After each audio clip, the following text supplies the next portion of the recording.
안녕하세요. 저는 얼마 전에 예비 신랑과 파혼을 하게 된 30대 중반 여자입니다. 너무 기가 막힌 일들이 한순간에 눈앞에 펼쳐져서 지금도 실감이 나지 않을 정도로 상당히 큰 충격을 받아 제대로 된 생활조차 힘든 상황입니다. 예비 신랑이었던 그 사람과는 2년 연애를 하게 되었고, 저에게는 한없이 자상한 남자였어요. 저와 결혼하자는 얘기를 했을 때 앞으로 이 사람만큼 좋은 남자는 만날 수 없을 것 같아 프로포즈를 받아들이게 되었습니다. 그렇게 양가 집안 상견례까지 하고 결혼식 준비에 한창 정신이 없었을 시점에 예비 시모가 퇴근 시간이 얼마 남지 않았을 때 차 한잔 하자면서 연락을 주셨어요. 무슨 일인지 전혀 알지 못한 상태로 약속 장소에 나가보니 예비 시모를 마주보고 앉아있는 여자와 대화를 주고받고 계셨어요. 제가 가까이 다가가자 저를 보시곤 급하게 반대편에 앉아있는 여자에게 인사를 건넸죠. 자리에서 일어난 여자는 저를 쓱 한번 보더니 밖으로 나가더라고요. 시모는 저를 부르시면서 자리에 앉으라고 손짓을 하셨습니다. 제가 누구냐고 여쭤보자 시모는 오다 가다 알게 된 사이라며 신경 쓰지 않아도 된다고 다른 화제로 돌리셨어요. 자주 뵌 적은 없었지만 그날따라 분위기가 좀 이상했고 시모의 얼굴은 고민이 많아 보였습니다. 그리고 시모가 저에게 질문을 하셨어요. 내가 너를 부른 이유는 결혼식이 얼마 남지 않았지만 뭐 하나 물어보고 싶어서 불렀다. 내 아들을 위해서라면 너는 어디까지 희생을 할 수 있다고 생각하니? 갑작스러운 질문에 많이 당황스러워 보이는데 나는 뭐든 확실하게 짚고 넘어가야 직성이 풀리거든. 결혼식 전에 조금이라도 문제가 있다면 언제든지 엎어질 수 있다는 거 명심했으면 좋겠다. 결혼하고 나서도 조금의 문제가 생긴다면 조금도 고민하지 않고 너희들을 갈라놓을 거니 이 결혼 신중해야 할 거야. 내 아들이 지금 너에게 푹 빠져 있어서 일단 묵묵히 상황을 지켜보고 있긴 하지만 언제든 내가 중간에서 제지할 수 있다는 거 인식하고 있어야 한다. 다시 한번 물어보겠는데 내 아들을 위해 어디까지 희생을 할 수 있니? 목숨까지도 아깝지 않을 정도로 정말 진심으로 사랑하고 있는 중인 거야? 아니면 내 아들이 종합병원 후계자의 자리에 있고 우리 집안의 재력만 보고 겉으로만 사랑한다고 하는 거니? 내가 뒤에서 묵묵히 지켜보고 있는데 아무리 봐도 너는 우리 집안의 재력 때문에 접근한 것만 같아서 말이야. 사람 인연이라는 게 갑자기 한순간에 나타난다 하지만 어느 정도 계기가 있어야 인연이 만들어지는 건데 서로 첫눈에 반했다는 게 말이 되니? 그냥 길 가다가 눈빛만 보고 반한다는 게 말이 되냐고. 너희들 나한테 뭐 숨기는 거 있지? 아무리 생각해봐도 둘이 너무 안 맞아. 주영 씨가 웃자고 한 소리지. 첫눈에 반했다고 해서 그 사람과 인연을 만들어갈 수 있는 건 아니잖아요. 충분한 시간을 두고 서로 조금씩 가까워졌어요. 그리고 제가 어머님께 숨기는 것도 전혀 없고요. 어디까지 희생할 수 있냐고 물어보셨는데 주영 씨한테 모든 걸 다 줘야 진정한 사랑이라고 생각하시는 건가요? 저에게 어떠한 대답을 원하시는지는 모르겠지만 희생이라는 게 주영 씨에게 절실하게 필요한 거라면 당연히 그렇게 하겠지만 만약 올바른 길이 아니라면 저는 주영 씨를 위해 모든 걸 희생할 수는 없을 것 같아요. 그리고 너무 광범위하게 말씀하셔서 제가 어떻게 대답을 해드려야 할지 모르겠어요. 저희가 사랑하지도 않는데 결혼할 이유는 없는 거잖아요. 지금 현재 주영 씨를 진심으로 사랑하고 있어요. 그래서 함께 하기로 약속까지 했던 거고요. 그 사람을 사랑하는 게 아닌 배경을 보고 제가 접근한 것처럼 말씀하셔서 좀 서운하긴 하지만 그런 생각 충분히 가지실 수도 있으실 테니 앞으로 이런 말은 삼가 주시길 부탁드릴게요. 내가 왜 이런 식으로 나오겠어? 너희 집안에서 내세울 게 뭐가 있니? 한번 말해봐라. 우리 집안보다 뛰어난 게 아무것도 없잖아. 지극히 평범한 네가 내 아들한테 접근한 이유가 인생 한번 제대로 바꿔보려고 2년 동안 공을 들인 거잖아. 그래서 나는 지금까지도 너희들 결혼에 대해 신중하게 생각하고 있다. 갑자기 저와 대화를 나누자고 하셨던 이유가 알고 보니 상견례까지 다 하고 결혼식 준비가 한창이었는데도 저를 믿지 못하시겠다는 이유로 예비 시모는 제가 돈 때문에 접근했다고 의심하셨어요. 저희 집안이 찢어지게 가난하지도 않고 지금까지 부족함 없이 살아왔었어요. 예비 신랑이 종합병원 후계자라고 해서 제가 그 집안의 재력을 보고 집착한 것도 아니었습니다. 오로지 예비 신랑의 인성 하나만 보고 결혼까지 생각했던 거였죠. 이런 의심을 받게 되니 기분이 너무 안 좋았었어요.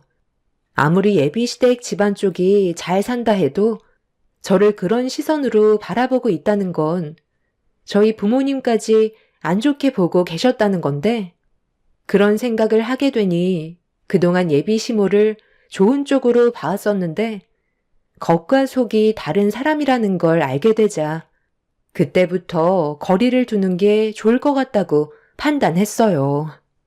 예비 시모는 제가 원하는 답변을 속 시원하게 꺼내놓지 않자 마음에 들지 않는다는 얼굴로 저를 바라보고 계셨죠. 그렇게 침묵이 흐르고 있는데 시모가 갑자기 핸드폰을 들어 어디론가 전화를 하셨는데 예비 신랑인 듯 보였고 시모와 제가 있는 곳으로 와달라고 얘기한 뒤 끊으시더니 다시 저에게 질문을 하셨어요. 네가 내 아들을 진심으로 사랑하고 있다는 마음이 들지 않기 때문에 이 자리에 우리 주영이가 오면 결혼을 반대할까 생각 중이다. 둘이 얼마나 사랑하고 있는지는 모르겠지만 우리 쪽에서 손해보는 게 너무 클 것 같아. 여기까지만 하는 게 좋을 것 같아. 나는 모든 걸 다 내어줄 만큼 희생적인 며느리를 원하거든. 네? 갑자기 저희 결혼을 반대하신다고요? 제가 주영 씨에게 모든 걸 내어줄 수 없다고 해서 그런 거예요? 그렇다고 거짓말을 할 수는 없는 거잖아요. 네가 내 아들을 얼마나 사랑하는지 시험을 해본 것뿐인데 상당히 현실적으로만 판단하려는 그런 모습이 나중에 결혼을 하게 되면 이것저것 따지려 드는 게 많을 것 같아서 여기에서 끝내는 게 조금이나마 손해를 덜 볼 수 있는 방법인 것 같다. 그러니 너무 서운하게 생각하지 않았으면 좋겠다. 시모의 돌발 행동에 저는 어이가 없어서 제대로 말도 안 나오는 상태였어요. 그리고 그 사이 예비 신랑이 도착했는데 저와 시모가 있는 쪽으로 걸어왔어요. 저는 이미 충격을 받은 상황이라 예비 신랑이 왔는데도 어떠한 반응도 못하고 있었죠. 예비 신랑은 분위기를 살피면서 자리에 앉자마자 무슨 일 있었냐고 질문해 시모가 먼저 입을 열었습니다. 저와의 결혼에 대해 다시 생각해 보는 게 좋지 않겠냐고 조금의 고민도 하지 않으신 채 예비 신랑의 생각을 물어보셨습니다. 저 이제 막 왔어요. 갑자기 그런 말씀 하시면 제가 무슨 답변을 드려요. 이 사람이랑 결혼을 하지 않겠다는 생각은 조금도 해본 적이 없었는데요. 왜 그러시는데요? 무슨 일 때문에 파혼 얘기까지 나와요? 이 사람이 뭘 잘못하기라도 했어요? 저희 관계에는 조금의 문제도 없이 잘 유지해 오고 있어요. 네가 오기 전에 내가 이것저것 좀 물어봤는데 쟤는 안 될 것 같다.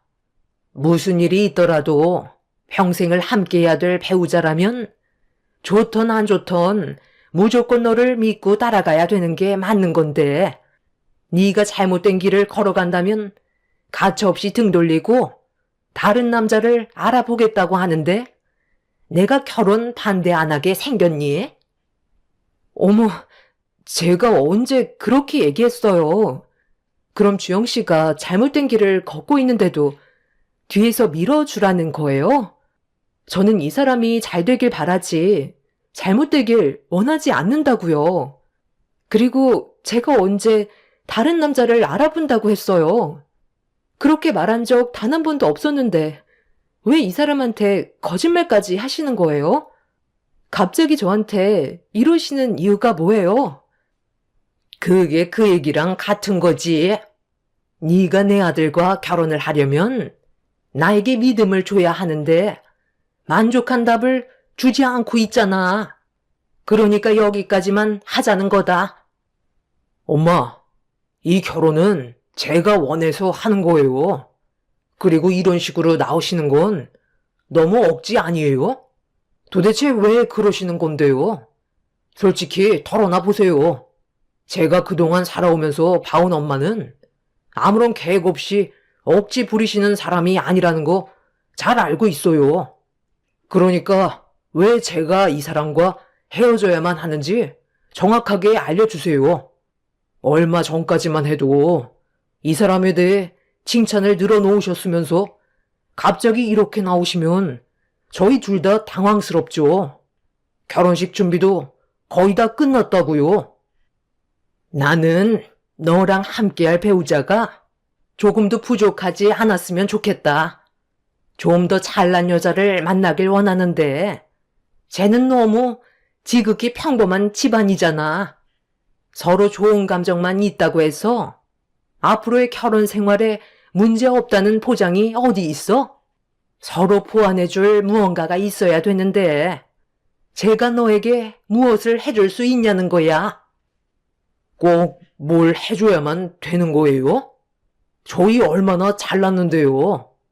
그럼 엄마는 얼마나 완벽한데요? 아버지와 지금까지 함께 살아오신 동안 엄마의 말씀처럼 서로 보완해주면서 잘 지내오셨어요? 그것도 아니잖아요. 두 분 다 눈만 마주쳐도 화부터 내셨으면서 저한테 그런 말씀 하실 처지가 되세요? 그런 걱정 안 하셔도 되니까 이제 그만하시고 집으로 돌아가시는 게 좋겠어요. 그리고 앞으로는 제 허락 없이 이 사람 따로 불러서 이런 얘기 하지 마세요. 오늘까지만 그냥 넘어갈 거예요. 예비 신랑은 저에게 미안하다면서 시모 대신 사과를 했어요. 예비 시모는 본인이 겪어온 길을 그 사람이 똑같이 걷게 될까봐 걱정돼서 그런 거라고 계속해서 예비 신랑을 설득하고 계셨습니다. 잘 나가다가 갑자기 파혼하라는 말을 듣게 되니 저도 당황해서 무슨 말을 해야 될지도 모르겠더라고요.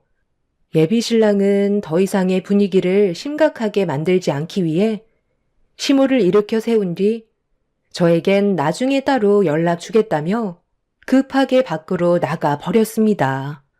저는 그 모습을 멍한 상태로 바라만 보고 있다가 다리에 힘이 풀려 다시 자리에 앉아 떨리는 몸을 진정시켰어요. 지금까지 조용하셨던 시모가 갑자기 저를 불러 예비 신랑과 헤어지라는 말을 꺼냈을 때 너무 큰 충격을 받았었죠. 처음부터 반대를 한 것도 아니고 갑자기 돌발 행동을 하셔서 어떻게 대처를 해야 할지 몰라 난감하기만 했었어요. 저도 한숨 돌린 뒤 집으로 들어가자 예비 신랑한테 전화가 왔죠. 제가 잘 들어갔는지 걱정돼서 연락을 한 거였고 좀 전에 예비 시모와 있었던 일에 대해서는 신경 쓰지 말라고 잘 해결됐으니 결혼식 준비만 신경 쓰면 된다면서 저를 안심시켜 주었습니다. 하지만 조금도 풀리지 않은 의문은 예비 시모가 무슨 생각으로 그런 말을 하셨는지 이해할 수가 없었어요. 무언가를 숨기고 계시는데 그걸 입 밖으로 꺼내지 않으신 것 같았죠. 그날 이후 예비 시모에게 연락 온 적은 없었고 저도 먼저 연락을 드리지 않았습니다. 쓸데없이 행동했다가 오히려 더 큰 일이 생기게 될까봐 최대한 상황을 지켜보고 있었죠. 그렇게 별일 없이 다시 일상으로 돌아갔고 어느새 결혼식 당일이 되어 예비 신랑과 정신없이 준비를 하고 있었습니다. 그때까지만 해도 별일 없이 잘 지나갈 줄 알고 있었지만 몇 시간 뒤 저에게 엄청난 일들이 눈앞에 펼쳐질 거라곤 상상조차 하지 못했고 상상을 초월한 광경이 펼쳐지게 되었죠. 아침 일찍부터 도착해 분장실에서 화장을 하고 있는데 뒤이어 예비 신랑과 시모가 도착을 했어요.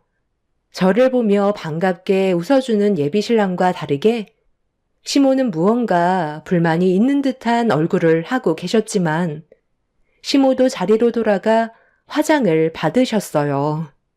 헬퍼 이모는 2번 다시 오지 않을 결혼이기 때문에 사소한 거라도 기록을 남겨야 한다며 제가 화장을 하고 있는 분장실 풍경을 담아 주셨어요. 너무 친절하셔서 예비 시모 때문에 잠깐 가라앉았던 제 기분이 다시 좋아졌었죠. 그렇게 헬퍼 이모는 예비 신랑과 시모의 모습도 담아가면서 조금도 놓치지 않기 위해 촬영을 해주셨어요. 제가 먼저 분장실에 도착을 했었기 때문에 미리 끝난 상태라 식장에서 대기하려고 자리에서 일어났는데 갑자기 드레스에서 툭 하면서 터지는 소리가 들리길래 도움을 요청하니 등 쪽에 튀어나온 실밥이 의자에 걸려서 살짝 터지게 되는 일이 발생돼 잠깐 자리를 이동해 터진 부분을 급하게 수선을 하고 있었어요. 한번 일이 꼬이게 되면 연달아 안 좋은 일들이 생기는 건 아닌지 걱정을 하고 있는데 수선이 거의 끝나갈 때 헬퍼 이모가 갑자기 들어오시면서 저에게 이 결혼을 꼭 해야 되겠냐고 사색이 된 얼굴로 쳐다보셨습니다. 갑자기 이상한 말을 꺼내 놓으셔서 당황한 얼굴로 왜 그러시는지 여쭤보는 순간 헬퍼 이모가 저에게 평상복으로 갈아입고 당장 나가라면서 촬영을 해주셨던 제 핸드폰을 손에 쥐어 주셨어요. 헬퍼 이모는 제가 딸 같아서 인생 망치는 거 보고 싶지 않아 그런 거니 당장 결혼 취소하라고 드레스를 갈아입으라고 하셨습니다. 앞뒤 상황을 전혀 모르고 있던 저는 헬퍼 이모를 진정시키면서 도대체 왜 그러시는 건지 이유부터 알아야 되지 않겠냐고 침착하게 대화를 시도하자 헬퍼 이모는 수선실 문을 걸어 잠근 뒤 제 핸드폰으로 찍은 분장실 영상을 확인해 보라고 떨리는 목소리로 대화를 이어 나갔습니다. 그리고 핸드폰에 찍힌 영상을 확인하는 순간 예비 시모와 신랑의 대화에 엄청난 충격을 받게 되었고 너무 놀란 저는 입을 틀어 막았어요. 그리고 저는 곧바로 옷을 갈아입었습니다. 너 내가 어제 누굴 만나고 왔는지 알아? 언제까지 중심을 잡지 못하고 이런 식으로 행동할 건데 너희 아빠가 아는 순간 모두 끝장난다는 거 몰라? 병원 후계자가 이런 짓을 저지르고 다닌다고 알려지기라도 하면 네가 후계자 자리를 이어받을 수 있을 거라 생각해? 정말 이 결혼 진행할 거니? 아유, 당연하죠. 제가 경주 씨를 얼마나 사랑하는데요. 그러니까 결혼까지 생각하는 거 아니겠어요? 엄마는 제발 가만히 좀 있어요. 제 인생 망치고 싶은 거예요? 그럼 걔는 어떻게 할 건데? 저번에 예비 며느리 만나기 전에 그 여자랑 먼저 대화를 나눠봤었다. 무조건 이 결혼 반대하겠다고 하던데 어떻게 할 거야? 걔가 그래요? 내 결혼을 반대하겠다고 엄마한테까지 찾아갔었어요? 그냥 놔둬요. 그렇게 난리 칠수록 그 집안은 뼈도 못 추릴 거예요. 어차피 제가 준비한 식장은 초대받지 않은 사람은 출입을 할 수가 없거든요. 그러니까 안심하셔도 된다는 거예요. 엄마가 계속 불안한 표정을 지으면 경주 씨가 눈치채겠어요. 오늘만큼은 좋은 날이니까 활짝 웃어주시고 앞으로 있을 제 결혼 생활이 잘 될 수 있게 응원이나 해주세요. 그런데 아버지는 왜 안 와요? 너희 아버지 식장으로 바로 오신다더라. 그런데 너 그의 몸에 문제가 생긴 건 알고 있니? 저번보다 배가 많이 불렀던데 정말 모른 척 할 거야? 그 뱃속에 있는 아이가 내 아이라는 보장도 없잖아요. 이 남자 저 남자 다 만나고 다녔는데 뱃속에 있는 아이가 내 아이라는 걸 어떻게 확신해요? 걱정돼서 그러지. 뱃속에 있는 아이가 너 아이면 그때는 어떻게 할 건데? 일이 상당히 복잡해지는 거잖아. 그래서 하나라도 깔끔하게 처리하라는 거야. 네가 후계자 자리를 물려받지 못하면 집안은 난리가 나게 되는 거라고. 나도 첩으로 이 집안에 들어와서 너 하나 후계자 자리에 앉히려고 얼마나 고생했는데 차라리 어느 정도 위자료를 주고 해외로 떠나게 설득이라도 해봐라. 내가 아무리 얘기를 해봤자 씨알도 안 먹힌다. 모든 방법을 동원해서라도 너를 끌어내린다고 했었어. 그런데 오늘 같은 날 걔가 난리치면 너희 아빠 또 쓰러지신다고. 아유, 걱정 안 하셔도 된다니까요. 다른 사람이 듣겠어요. 이제 그만하세요. 아무도 날 막을 수는 없다고요. 내 인생이니까 알아서 하게 좀 놔두세요. 그래, 너 인생이니 알아서 하겠지만 우리 집안이 욕먹을 짓을 하지 말라는 거야. 너희 아빠 눈 돌아가면 빈털터리로 쫓겨날 수도 있다는 거 몰라? 자식이 아무리 개차반 같아도 부모한테는 한없이 사랑스러운 자식인 건 변함없는 거라고요. 제가 아버지 말 안 들은 적 있어요? 만에 하나 나중에 이런 일이 걸린다 해도 저를 도와주시지 저에게 피해준 그 사람을 도와주진 않을 거라고요. 그러니까 걱정하지 마시고 오늘의 결혼식을 무사히 마칠 수 있게 도와주세요. 예비 시모와 신랑의 대화에 너무 큰 충격을 받은 상태였어요.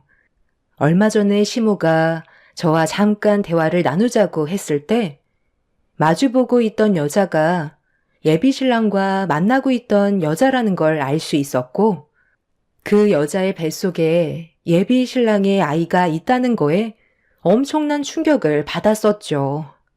영상을 확인하고 있던 제 손은 부들부들 떨리고 있었는데 저를 마주보며 앉아있던 헬퍼 이모가 갑자기 주저앉더니 눈물을 흘리기 시작하셨어요. 저를 바라보신 헬퍼 이모는 충격적이게도 예비 신랑과 만났던 여자의 엄마였습니다. 저를 만나기 위해 배정받았던 헬퍼 이모에게 돈을 지어준 뒤 그 여자의 어머님이 배정된 헬퍼 이모인 척 하시고 들어오신 거였어요. 원래 저와 단둘이 있을 때 이런 사실을 폭로하려고 했었는데 죄 없는 제가 받을 상처에 너무 마음이 아파 머뭇거리며 갈등을 하고 있을 때 예비 시모와 신랑의 대화를 듣고 몰래 영상을 촬영하게 된 거였습니다.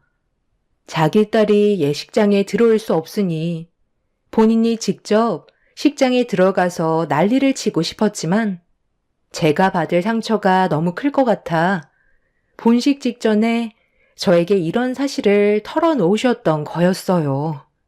온몸이 떨려와 아무 말도 할 수 없었던 제 눈에선 눈물이 흘렀어요. 그분은 저에게 또 다른 증거물을 보여주셨는데 거기에 찍힌 영상에는 예비신랑과 시모와 대화를 나눴던 여자가 얼마 전에 서로 만나 대화를 주고받은 것도 있었죠. 뱃속에 아이가 있다며 당장 결혼을 취소하고 아이를 책임져 달라고 했지만 예비신랑은 자리에서 일어났고 그 여자는 배신감에 예비신랑의 뺨에 손을 올렸는데 예비신랑은 충격적이게도 임신한 몸인 걸 알면서도 그 여자의 뺨에 손을 올렸습니다. 너무 놀라 입을 틀어 막았고 제가 알던 사람의 모습이 아니라서 당장 평상복으로 갈아입으려 했어요.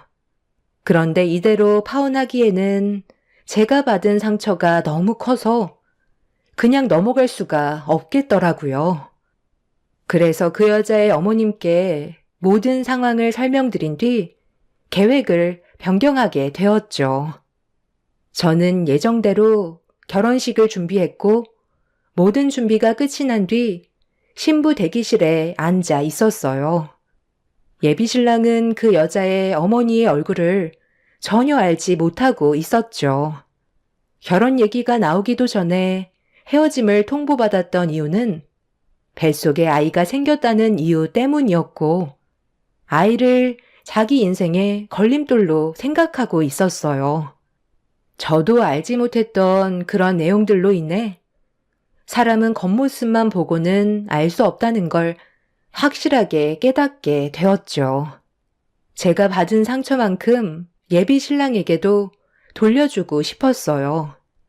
그렇게 모든 준비가 끝이 나고 결혼식이 진행이 되었습니다. 예비 신랑은 신부 대기실에 있던 저에게 너무 이쁘다면서 온갖 좋은 말을 아끼지 않았지만 이미 마음이 굳게 닫혀버린 상태라 어떠한 말도 들리지 않았어요. 그렇게 예비 신랑의 입장 소리와 함께 다음으로 예비 신부 입장의 소리가 들리는 순간 아빠는 제 손을 잡고 예비 신랑 앞에까지 바래다 주셨어요. 그리고 서로 간 맞절하라는 말이 들리는 순간 저는 예비 신랑의 뺨을 사정없이 내려쳤습니다. 순식간에 일어난 광경에 양가 집안을 비롯해 객석까지 술렁거렸고 제 드레스를 잡아주고 있던 사람이 고개를 들어 예비 신랑을 쳐다보자 놀라서는 그 자리에 주저앉아 저희 둘을 바라보고 있었습니다. 그 여자의 어머니께서 그 여자에게 연락을 하셨고 외부인 출입이 불가능하기 때문에 헬퍼 이모로 저와 같이 식장에 들어오게 된 거였죠. 그 여자의 얼굴을 보자마자 그놈은 사색이 된 얼굴로 어떻게 들어왔냐고 소리를 질렀고 잠시 뒤 식장 안에 그동안 예비 신랑이 그 여자에게 했던 쓰레기 같은 짓들과 본식 직전에 녹화되어 있던 영상이 틀어지는 순간 식장 안의 모든 사람들은 경악을 하고 말았습니다. 예비 시모는 털썩 주저앉아 버리셨고 예비 시부는 자리에서 일어나 식장을 나가 버리셨어요. 뒤이어 헬퍼 이모로 제 옆에 계셨던 그 여자의 어머니께서 예비 신랑에게 달려가 머리채를 잡으면서 한바탕 난리를 친 뒤 상황은 종결이 되었습니다. 이런 사실이 밝혀지고 결국 예비 신랑은 병원 후계자 자리에 올라갈 수 없었어요. 그리고 저희 집안에서 받은 정신적인 충격과 파혼에 대한 위자료를 청구하게 되었죠. 쓰레기 같은 그놈과 만났던 여자분은 그놈 아버님을 만나 진정한 사과와 함께 위자료를 받았어요. 그 여자는 결혼을 원하지 않았고 그놈이 무너지는 걸 바라고 있었습니다.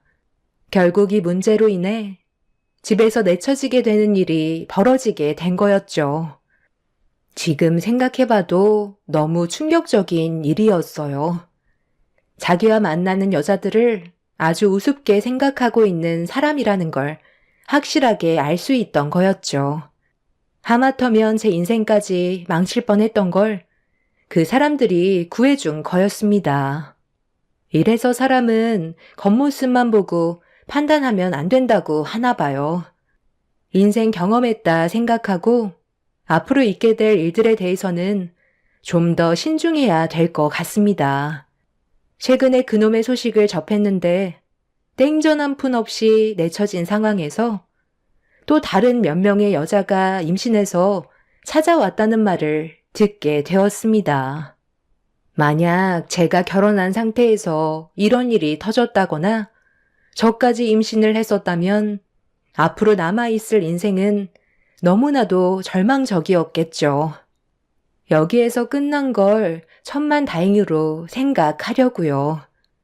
그놈은 분명 오래가지 못해 인생을 말아먹을 것 같습니다. 큰일이 지나갔으니 앞으로 저에게 좋은 일만 생겼으면 좋겠어요. 여러분들께서도 사람의 겉모습에 넘어가는 일이 없으시길 바랍니다. 제 사연 들어주신 분들, 오늘 하루도 행복하시고 언제나 좋은 일만 가득하시길 바랍니다. 감사합니다. 안녕하세요. 단 하루를 살아도 늘 보람차고 행복하게 살고 있는 여자 사람이에요. 창피하지만 혼전 임신으로 결혼을 하여 예쁜 딸 하나를 두고 있어요. 그때 당시엔 창피한 일이었지만 지금은 우리 딸 낳은 것이 가장 잘한 일이죠. 그 딸이 벌써 대학교를 들어간다고 하니 참 감회가 새롭습니다. 딸을 낳고 이때까지 살면서 우여곡절을 정말 많이 겪었는데 오늘은 그 이야기를 한번 풀어보려고 해요. 남편을 만나 혼전 임신을 하고 결혼을 한다고 했을 때 시댁에서는 뜯어말리며 결혼을 극구 반대했어요. 그도 그럴 것이 남편은 앞날이 구말리 같은 대학생이었고 전 고졸 출신 옷가게 점원이었거든요. 어디 혼전 임신을 해가지고 우리 집에 들러붙으려고 해? 너 같은 거 10트럭 갖다 줘도 우리 아들 발끝도 못 미쳐. 제가 정말 잘할게요. 그러니까 우리 아이랑 저 받아주세요. 아빠 없는 아이 만들 순 없지 않습니까? 너그럽게 받아주세요. 그 아이가 우리 집 애라는 게 확실하니? 너 같은 애가 어디서 임신해 왔는 줄 알고 우리 아들 애라고 떡하니 받아달래? 어머님, 말씀 너무하세요. 태어나서 그럼 검사해보면 될 거 아니에요. 뱃속 우리 아기 모욕하는 건 정말 못 참아요. 네가 못 참으면 어쩔 건데? 이 집에 시집 오는 건 아주 마음 단단히 먹고 시집 와야 할 거다. 맘만이 봤단 큰 코 다쳐. 그냥 납작 엎드려 잘못했다고 빌어. 우리 엄마한테 내가 얼마나 큰 실망을 끼쳐드렸는데 네가 말대꾸 할 때요? 평생을 말 잘 듣는 우리 효자 아들. 왜 하필 저런 거한테 꼬임당했어? 이 사단을 만들어. 아이고, 내 팔자야. 속상하네 정말. 우여곡절 끝에 결혼을 했고 시어머니의 선전포고대로 전 호된 시집살이를 겪어야 했어요. 남편은 연애할 때랑 다르게 알고 보니 완전 마마보이였는데 그렇기 때문에 사실상 저에겐 힘이 되진 않았죠. 그렇게 시집살이를 하며 아이를 낳았고 그게 지금 가장 저에게 소중한 딸이랍니다. 다행히도 어머님은 제 딸은 본인 아들의 딸이어서 그런지 각별히 예뻐하셨어요. 워낙 핏줄에 집착하는 분이기도 했고 아들 사랑이 유별나셔서 저희 딸도 본인 목숨처럼 아끼시는 모습이었죠.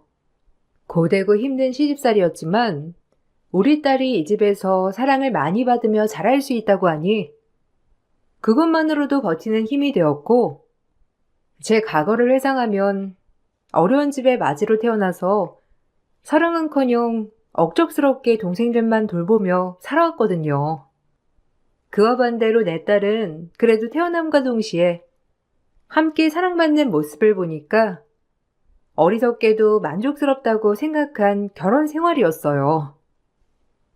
우리 귀여운 소녀딸, 우리 아들 어렸을 때랑 똑 닮았네.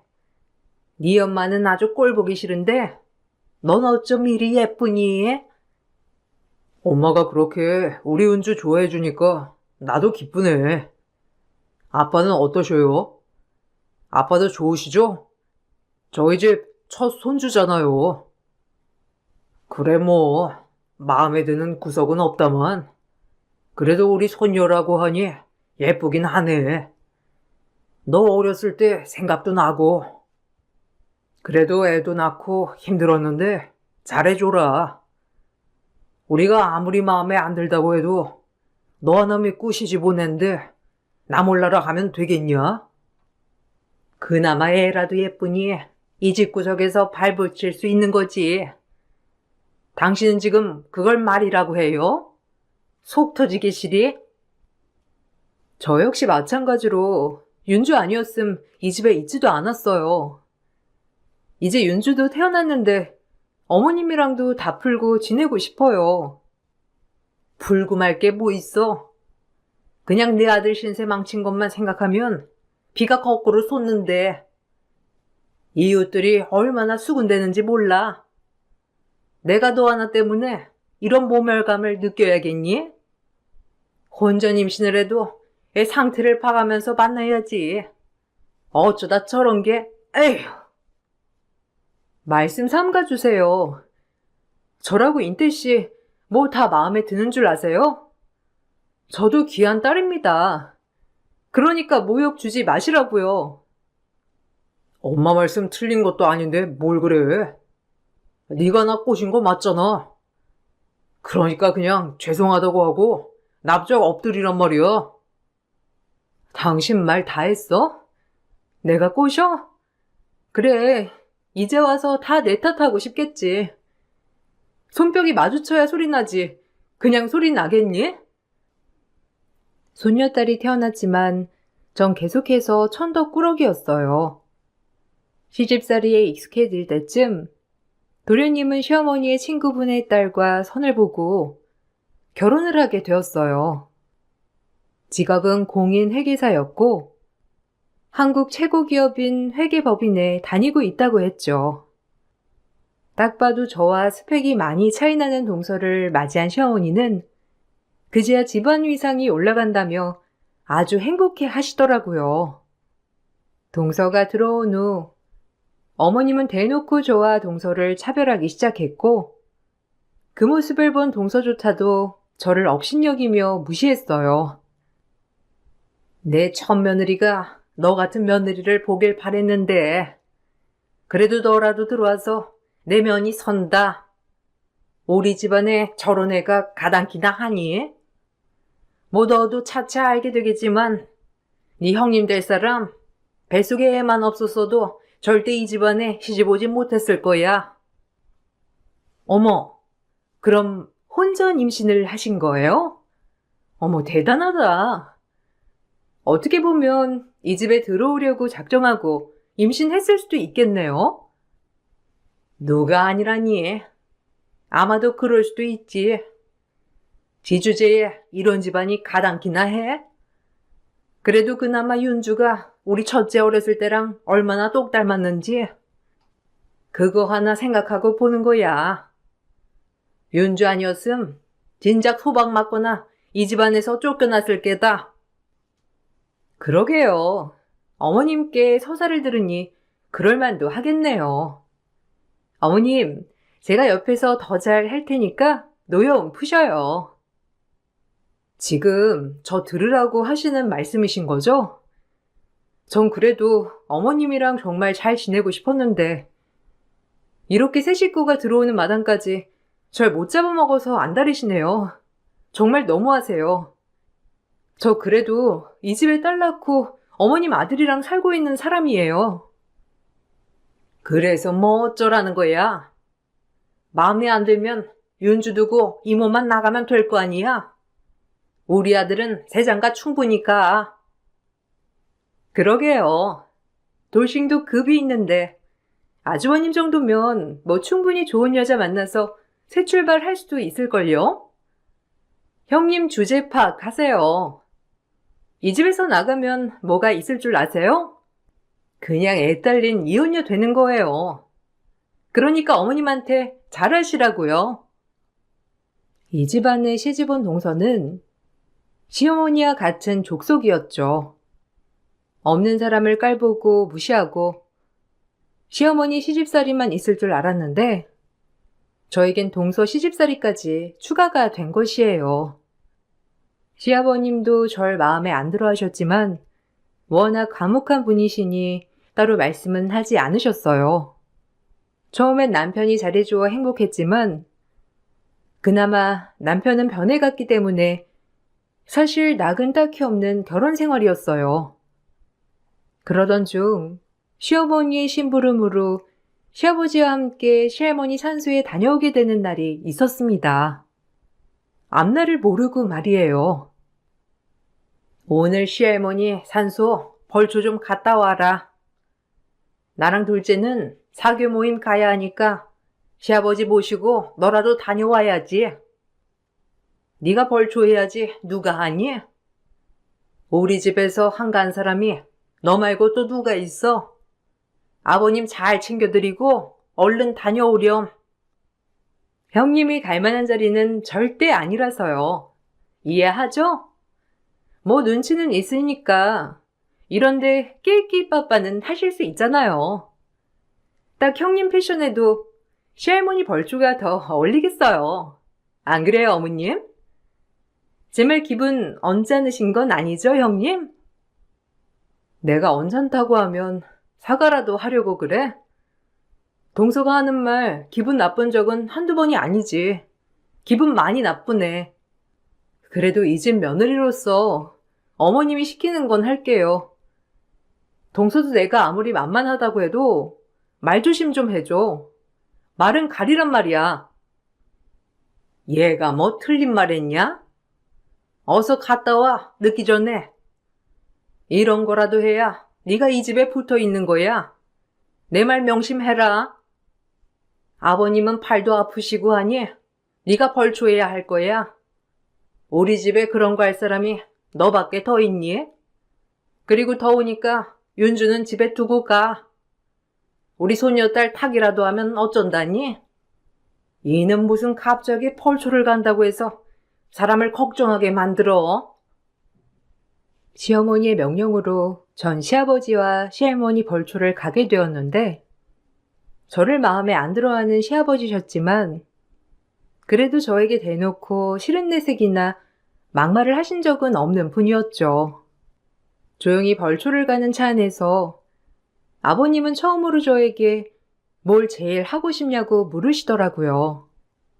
그도 그럴 것이 그때 제 나이 28살이었고 이 집에 시집 온 지도 어느덧 6년이란 시간이 되었었거든요. 처음 아버님의 물음에 당황스럽기도 하고 막상 내가 뭘 하고 싶은지 전혀 생각해 본 적이 없어서 우물쭈물 했어요.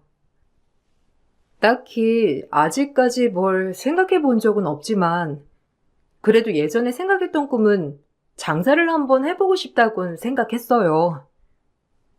그래? 너도 이제 나이가 있으니까 계속 집에만 있을 수 없잖니. 너네 시어머니랑 계속 부딪힐 게 뻔하고 안 그러냐? 나중에 기회 되면 어떤 장사를 하고 싶은지 얘기해다오. 그래도 윤주를 낳아줬는데 내가 그 정도는 해줘야 하지 않겠어? 말씀만이라도 감사합니다. 아버님이 저 싫어하는 줄 알았는데 그래도 이렇게 말씀해 주시니 기분이 참 좋네요. 싫어하고 말고가 어디 있어. 윤주를 낳아줬는데 너네 시어머니한텐 얘기하지 마라. 너 얘기 들어가면 골치 아파. 처음 듣는 시아버지 의중에 놀랐습니다. 절 무조건적으로 미워만 하시는 줄 알았는데 그래도 이런 말씀을 해주시니 결혼 생활 6년이 무조건 헛되지만은 않았다고 생각했어요. 아버님과 이런저런 얘기를 나누고 있던 도중 불행하게도 저흰 마주오던 졸음운전 덤프트럭에 치여 큰 사고가 나고 말았죠.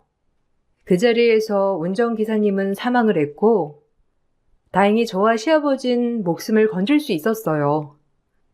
순간 찰나의 사고였지만 사고가 날 때 왜 그랬는지 모르겠지만 전 아버님 쪽으로 몸을 들어 최대한 아버님에게 직접적인 피해가 가지 않게 했어요. 하지만 불행하게도 저와 시아버지는 큰 사고를 당해서인지 둘 다 큰 수술과 함께 중환자실에 들어갔다 일반 병실로 옮겨졌어요. 사고 소식을 듣고 식구 2명이 큰 사고를 당했으니 아마 식구들 또한 충격으로 급하게 병원으로 달려오셨어요. 그러나 병원에 와서 그들은 말도 안 되는 말을 하면서 개념 없는 발언을 서슴지 않았죠. 내가 재 보내는 게 아니었는데 하여튼 불행한 애랑 다니니까 생전 안 나던 사고까지 나고 이게 무슨 상황이야? 그러니깐요. 아버님이 무사해야 할 텐데. 유산 정리도 안 하시고 돌아가시면 어째요? 돌아가실 땐 돌아가시더라도 유산 정리는 확실하게 하고 돌아가셔야 할 텐데. 어차피 이해도 아버님 회사에서 자리도 잡았겠다. 크게 상관없잖아요. 그건 그렇다만 난 제일 걱정이 몸 하나 망가졌을까봐 걱정이야. 그걸 누가 병간호 한다니? 지금 쟤도 중환자실에 있어서 간호도 못할 텐데. 그럴 바엔 차라리 저 세상 가는 게 낫지. 이 많은 재산 두고 눈 감긴 아깝겠지만 그래도 우리한테 주는 건데 뭐가 아깝긴 하겠어? 이럴 줄 알았으면 먼저 재산 정리 좀 해놓는 건데 갑작스럽게 이렇게 될 줄 누가 알았냐? 에휴, 세상 뜨지 않는 거면 몸이라도 멀쩡해야 되는데. 아빠 생명보험금이라 윤주 엄마 생명보험금이 그래도 꽤 쏠쏠하네. 윤주한텐 안 됐지만 이왕 이렇게 된 거 우리도 마음의 준비를 해야지 뭐. 아버지는 진짜 몸 하나 안 좋아지는 거 아닌가 몰라. 그럼 곤란한데. 엄마 말대로 그럴 바엔 가시는 게 낫지. 아님 요양원 가시거나 해야죠. 윤주 엄마가 지금 너무 심각해서 태어나면 아버지 병간호라도 할 수 있겠어? 이래나 저래나 참. 그러니까 엄마 말을 왜 안 듣니? 내가 저런 애랑 결혼하면 안 된다고 했잖아. 결론은 이게 뭐야? 아유, 속상해 정말. 너네 아버지도 늙음하게 왜 속을 썩여 벌초하러 거길 왜 간다고 했었는? 저 나이 먹고 불구라도 되면 어쩔 거야? 정말 난 케어 못해. 어머님, 걱정 마세요. 요샌 요양원도 잘 돼 있으니까 그냥 보내면 되죠 뭐. 그게 피차 서로 편하다니까요. 전 아버님 불구되는 것보다 유산이 제일 걱정이에요. 분배를 잘해주시고 돌아가셔도 돌아가셔야 할 텐데 여하튼 참 골치 아프게 됐네요. 놀랍게도 이 모든 것이 아버님 병실에서 나눈 이야기였습니다. 의식이 없는 아버님을 두고 개념 없는 가족들이 한 얘기였는데 그래도 다행인 건 아버님은 빨리 캐치하게 되었고 저 역시도 정말 많은 재활을 하면서 기적적으로 회복을 하였어요. 제가 회복한 것에 대해서 시어머니는 그리 달가워하지 않는 모습이었고 아무리 미운 며느리라지만 같이 산 지 6년이나 되었는데 저에게 저렇게까지 하는 모습을 보니 저 역시 이번 일을 계기로 많이 내려놓았죠. 남도 이렇게는 안 하겠다 싶었지만 워낙 절 처음부터 마음에 들어하지 않았고 지금까지도 그 마음이 지속되고 있으니 그런가 보다 싶었어요. 그리고 이번 일 저 세상 갈 뻔했다 살아난 계기로 전 달라져야겠다고 마음을 먹었는데 한 번뿐인 인생 이렇게 살다가 눈 감긴 너무 아깝다 싶더라고요. 그렇게 전 나름대로 제 마음이 다치지 않게 적절하게 시집살이 대처를 하게 되었는데 진작 이래야만 했었지만요. 보험을 들어놨기 망정이지. 이 많은 병원비 또 우리 아들이 내야 할 거 아니야? 넌 어쩜 마음에 안 드는 짓만 그렇게 하니? 제가 사고 나고 싶어서 난 것도 아니고 말씀을 그렇게밖에 못하세요? 동서였어도 이러실 수 있어요? 저도 이제 안 참고 살 거예요. 이번 일을 계기로 많이 느꼈거든요. 하나뿐인 인생, 저도 할 말은 하고 살 테니 그런 줄 아세요. 안 참습니다. 회복하고 나니까 뭐 잘못 먹었나? 너 엄마한테 말 대답하지 말랬지? 너랑 결혼해서 엄마한테 불효한 게 엄청 큰 잘못인데 너까지 엄마한테 대들면 엄마가 얼마나 속상해 하시겠어? 좀 생각을 하고 얘기해라. 윤주만 아니었으면 확. 그래, 우리 아들 잘한다. 이제야 엄마 아들로 돌아온 것 같구나. 진짜 윤주만 아니었으면 저거랑 진작 끝내게 했지. 나 역시 윤주 때문에 참는 줄 알아. 이렇게 당신이 마바보일 줄 알았으면 나 역시도 당신 같은 놈 만나지도 않았으니까. 어쩜 사람이 저렇게 앞뒤가 다를까? 결혼 전엔 그렇게 나밖에 모르던 사람, 이제 보니 완전 지 엄마 바보. 답답하다 정말. 뭐? 놈? 이제 막 나간다 이거지? 그래, 이게 네 본 모습이지. 뭘 배운 거나 있겠어? 시어머니 앞에서도 이렇게 막말을 하는데 돌이 있으면 오죽하겠냐? 그러니까 더 마음에 안 드는 거야 내가. 사고 났더니 머리가 돈 게 분명해 저거. 병실에서 이어지는 시어머니와 남편의 막말이 있었지만 이젠 참지 않기로 했기 때문에 저 역시도 할 말은 하니 속이 다 시원했어요. 그리고 저흰 퇴원을 했고 퇴원을 해도 딱히 크게 달라지는 일상은 아니었습니다. 아침에 일어나 식구들을 위해 밥을 하고 낮엔 청소, 아이들 보기, 그리고 저녁 늘 반복되는 일상이었죠. 언젠가 아버님한테 얘기 드린 것처럼 내 가게 하나 차려봐야지라는 생각을 하며 지냈어요. 그리고 아버님도 회복은 다 했으나 그날 사고 트라우마 때문인지 운영하고 있던 회사 경영에서도 물려나 계셨어요. 그리고 대표 자리는 공석이 되어버렸고 그 공석을 두고 하루라도 빨리 도련님과 남편에게 승계를 해야 한다고 했지만 아직은 공석으로 두고 회사가 운영되고 있었답니다.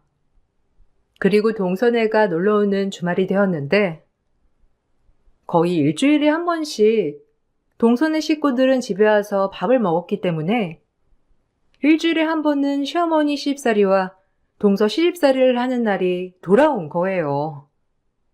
회사의 대표 자리도 공석이었기 때문에 동서와 도련님 그리고 남편은 아버님께 잘 보여 대표 자리를 호시탐탐 노리는 것 같았어요.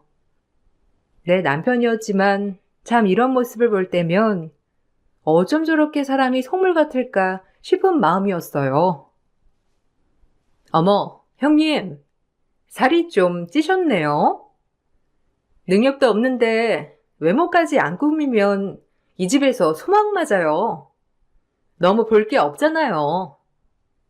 동서야말로 얼굴 공부 좀 어떻게 해야 하는 거 아니야? 돈도 많이 번다면서 피부과 좀 다녀. 여자는 피부가 생명이잖아. 뭐라고요? 내가 여드름 때문에 얼마나 스트레스 받았는데 지금 공부라고 나 놀리는 거예요? 와, 어이없네. 주제도 모르고. 혼전 임신해서 시집 온 주제에 어디 감히 내 앞에서 지적을 해? 나 당신 같은 사람이랑 원래 말도 안 섞는 사람이야. 그리고 내 연봉이 얼만 줄이나 알고 지금 까부는 거예요? 당신 같은 사람은 평생 구경도 못한 돈이라고. 내가 얼마나 능력 있는 사람인데 감히 나한테 지적을 해? 나한테 지적하려면 뭘 좀 갖추고나 지적하세요. 아주 가짜는 지적 같으니까 웃겨 정말. 나 역시 마찬가지야. 내가 왜 동서 같은 인성을 가진 사람이랑 말을 섞겠어? 피차 서로 안 좋으니 피하자고. 어머머, 기막혀. 아주 뚫린 입이라고 막말하시네요. 뭔 급이 맞아야 대화를 하지. 피차 말 섞지 말자고요. 서당께 3년이면 풍어를 읊는다고 저 역시도 하도 시어머니와 동서에게 모욕을 당하니 저 나름대로 그들에게 반박을 하며 스트레스 해소를 하였죠. 그렇게 시댁에서 저만의 스트레스 해소를 하며 나름 잘 지낸다고 생각했는데 정말 참지 못할 일이 발생하고 말았어요. 시댁에서 밥을 먹으려 밥상을 차리는데 아무렇지 않게 국을 자리에 놓았다고 연봉 9천인 동서 국그릇을 내 거보다 먼저 안 놨다며 절 국자로 내려친 거예요. 다름 아닌 시어머니가 저에게 한 만행이었습니다. 어머, 어머님, 지금 뭐 하시는 거예요?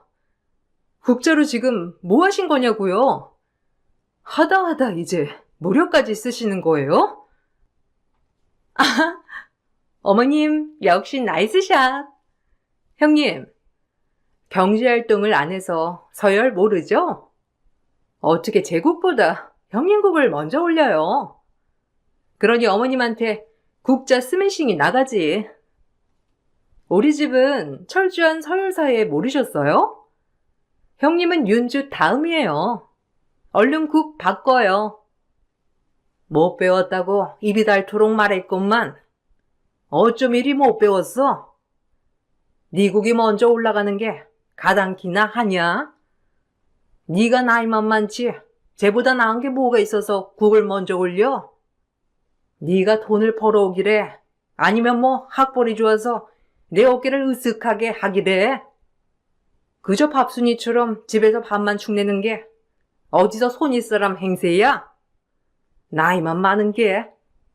네 동서 깍듯이 모셔라. 명령이야. 넌 꼭 오늘 같은 날도 분란을 만들어야겠어? 엄마 말이 틀린 것도 아닌데 뭘 그렇게 노려봐. 엄마 말 듣고 이참에 잘 배워. 나이만 많지 네가 재수씨보다 나은 게 뭐가 있어? 어떻게 보면 이 세상도 서열사회인데 우리 집도 마찬가지라고. 시어머니와 동서의 행포에 어이없던 찰나 남편도 이참에 잘 배우라며 혀를 차 보였어요.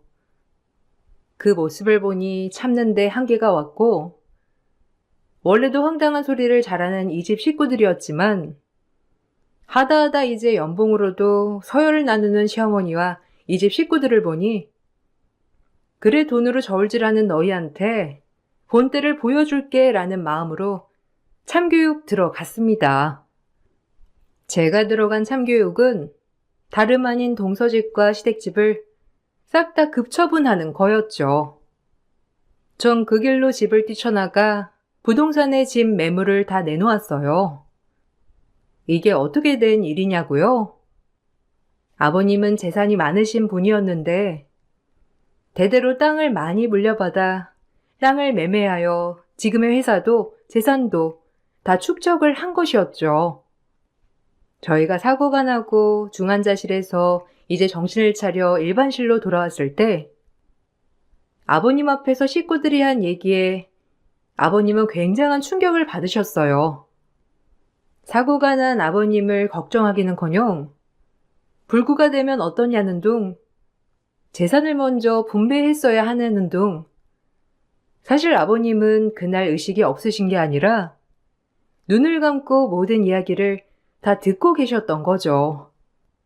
그렇게 충격을 받은 아버님은 가족들이 다 돌아간 후 한참을 생각하시다 저를 불러 저에게 놀랄만한 이야기를 해주셨어요.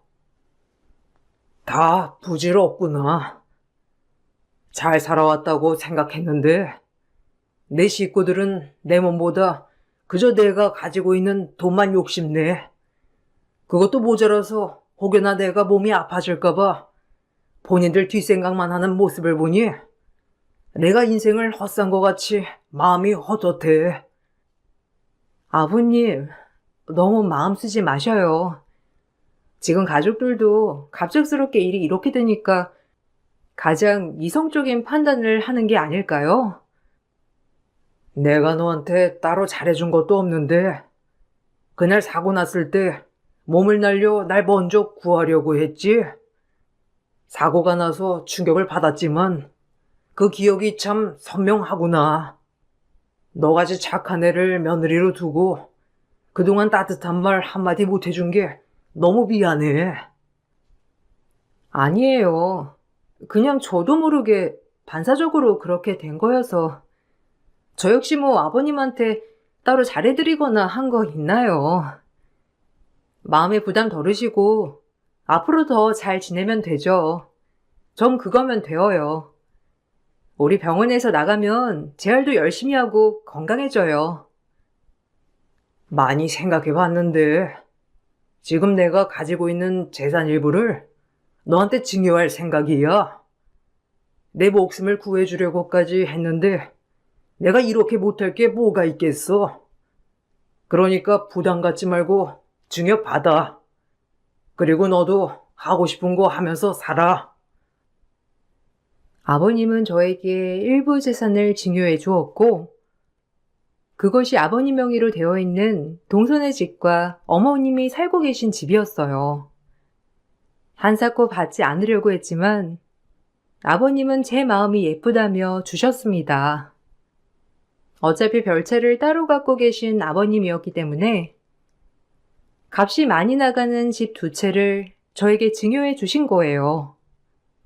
아버님과 전 이 일을 아무에게도 말하지 않고 있었고, 그날 그렇게 시어머니에게 국자로 맞고 전 생각이 번쩍 들었는데 도저히 이렇게는 살 수 없다 싶었습니다. 왜냐하면 국자로 맞을 때 저희 딸아이가 보는 앞에서 맞았거든요. 딸아이에게 엄마의 이런 모습을 보여준다는 것이 참 수치스럽고 창피했고, 저 역시 정신이 번쩍 차려지며 그 길로 아버님이 주신 집 2채를 당장 다 내놓았습니다. 부동산에서 집을 보러 온다고 하자 그제야 시어머니와 동서는 이 일을 알게 되었고, 그 길로 한바탕 집은 뒤집어졌는데 전 웃으며 남편에게 이혼을 통보했어요. 아니, 사고가 나더니 단단히 미쳤네. 아니, 어떻게 저거한테 우리 집이랑 얘네 집을 증여할 수가 있어? 나랑 상의도 없이 머리가 어떻게 된 거 아니야? 병원에서 한 말 다 들었어. 불구가 될 바엔 저 세상 가는 게 낫다고. 내가 사경을 헤매든지 말든지 그저 재산 욕심에 눈이 멀어서 그날 당신이랑 애들 그리고 며느리까지 서로 했던 말 내가 못 들었는 줄 알지? 얼마나 배신감에 치를 떨었는지. 살 부대끼고 몇십 년 산 가족보다 몇 년 동안 잘해준 것도 없지만 나를 위해 몸 날린 며느리가 낫더라. 그런 며느리한테 내가 이런 것도 못 해줘? 아니, 아빠. 그래도 이런 건 상의하셨어야죠.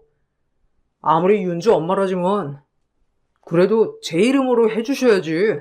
왜 애엄마 이름으로? 아주버니 웃기네요. 저희가 살고 있는 집이면 제 이름으로 해주셔야죠. 전 연봉 9천이나 되는 며느리인데 저한텐 단 하나도 안 남겨주시면서 능력 없는 형님한텐 집을 2채나 해주실 수 있으세요? 아버님, 정말 제정신 아니신 거죠?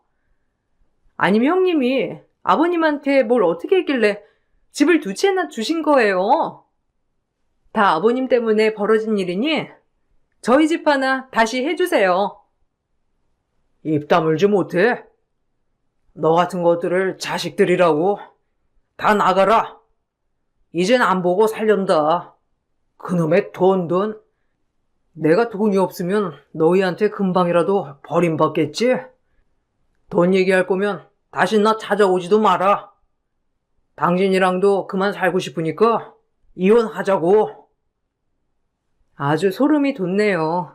대화 내용들 수준하곤. 아버님이 오죽하셨으면 나한테 증여하셨을까. 저 못 참아요. 이제 하다하다 무료까지 당하면서 이 집에 살 순 없죠. 당신이 그렇게 바라던 대로 이 집에서 나가줄 테니 어디 한번 잘 살아봐요. 우리도 이혼해. 남편은 절대 이혼을 해줄 수 없다고 했고, 이혼을 하려거든 재산을 다 토해놓고 나가라고 했어요. 이쯤 되니 저도 악착같이 아버님이 증여해주신 재산을 지키고 싶어 소송을 진행하게 되었습니다. 아버님은 내심 속상해 하셨지만, 그래도 제 행복을 위해서 이혼해도 좋다고 허락해 주셨고, 살아계신 아버님이 저에게 증여해 주신 재산이었기 때문에 남편과 시어머니 그리고 동서는 제 재산을 함부로 탐할 수 없었어요. 그리고 이혼을 진행하면서 정신적 피해 보상이라는 위자료까지 받아낼 수 있었어요. 아이의 의사대로 아이의 양육권과 친권은 제가 가져오게 되었고, 제가 매매한 집 때문에 시어머니와 동선에는 그 집에서 나가 따로 조그마한 집을 얻어야만 했어요. 아버님과 시어머니도 이혼 소송을 진행 중이었기 때문에 별거에 들어가게 된 거죠. 아버님은 가지고 계신 별채에, 시어머니는 작은 원룸, 그리고 동선에는 대출을 받아 작은 전셋집으로 옮기게 된 거예요. 무능력하다고 그렇게 업신여기던 제가 이뤄낸 일이었고, 마음은 좋지 않았지만 절 무시하던 사람들에게 참교육을 하게 되었답니다. 이 지긋지긋한 곳에서 해방이다. 우리 윤지한테 이런 인성 더러운 집안꼴을 보여줄 순 없지. 함께해서 더러웠고 다신 만나지 말자. 애 면접일이나 까먹지 말고 챙겨. 난 정말 보기 싫은 당신이지만 애한텐 아빠니까 그건 뭐라고 안 할게.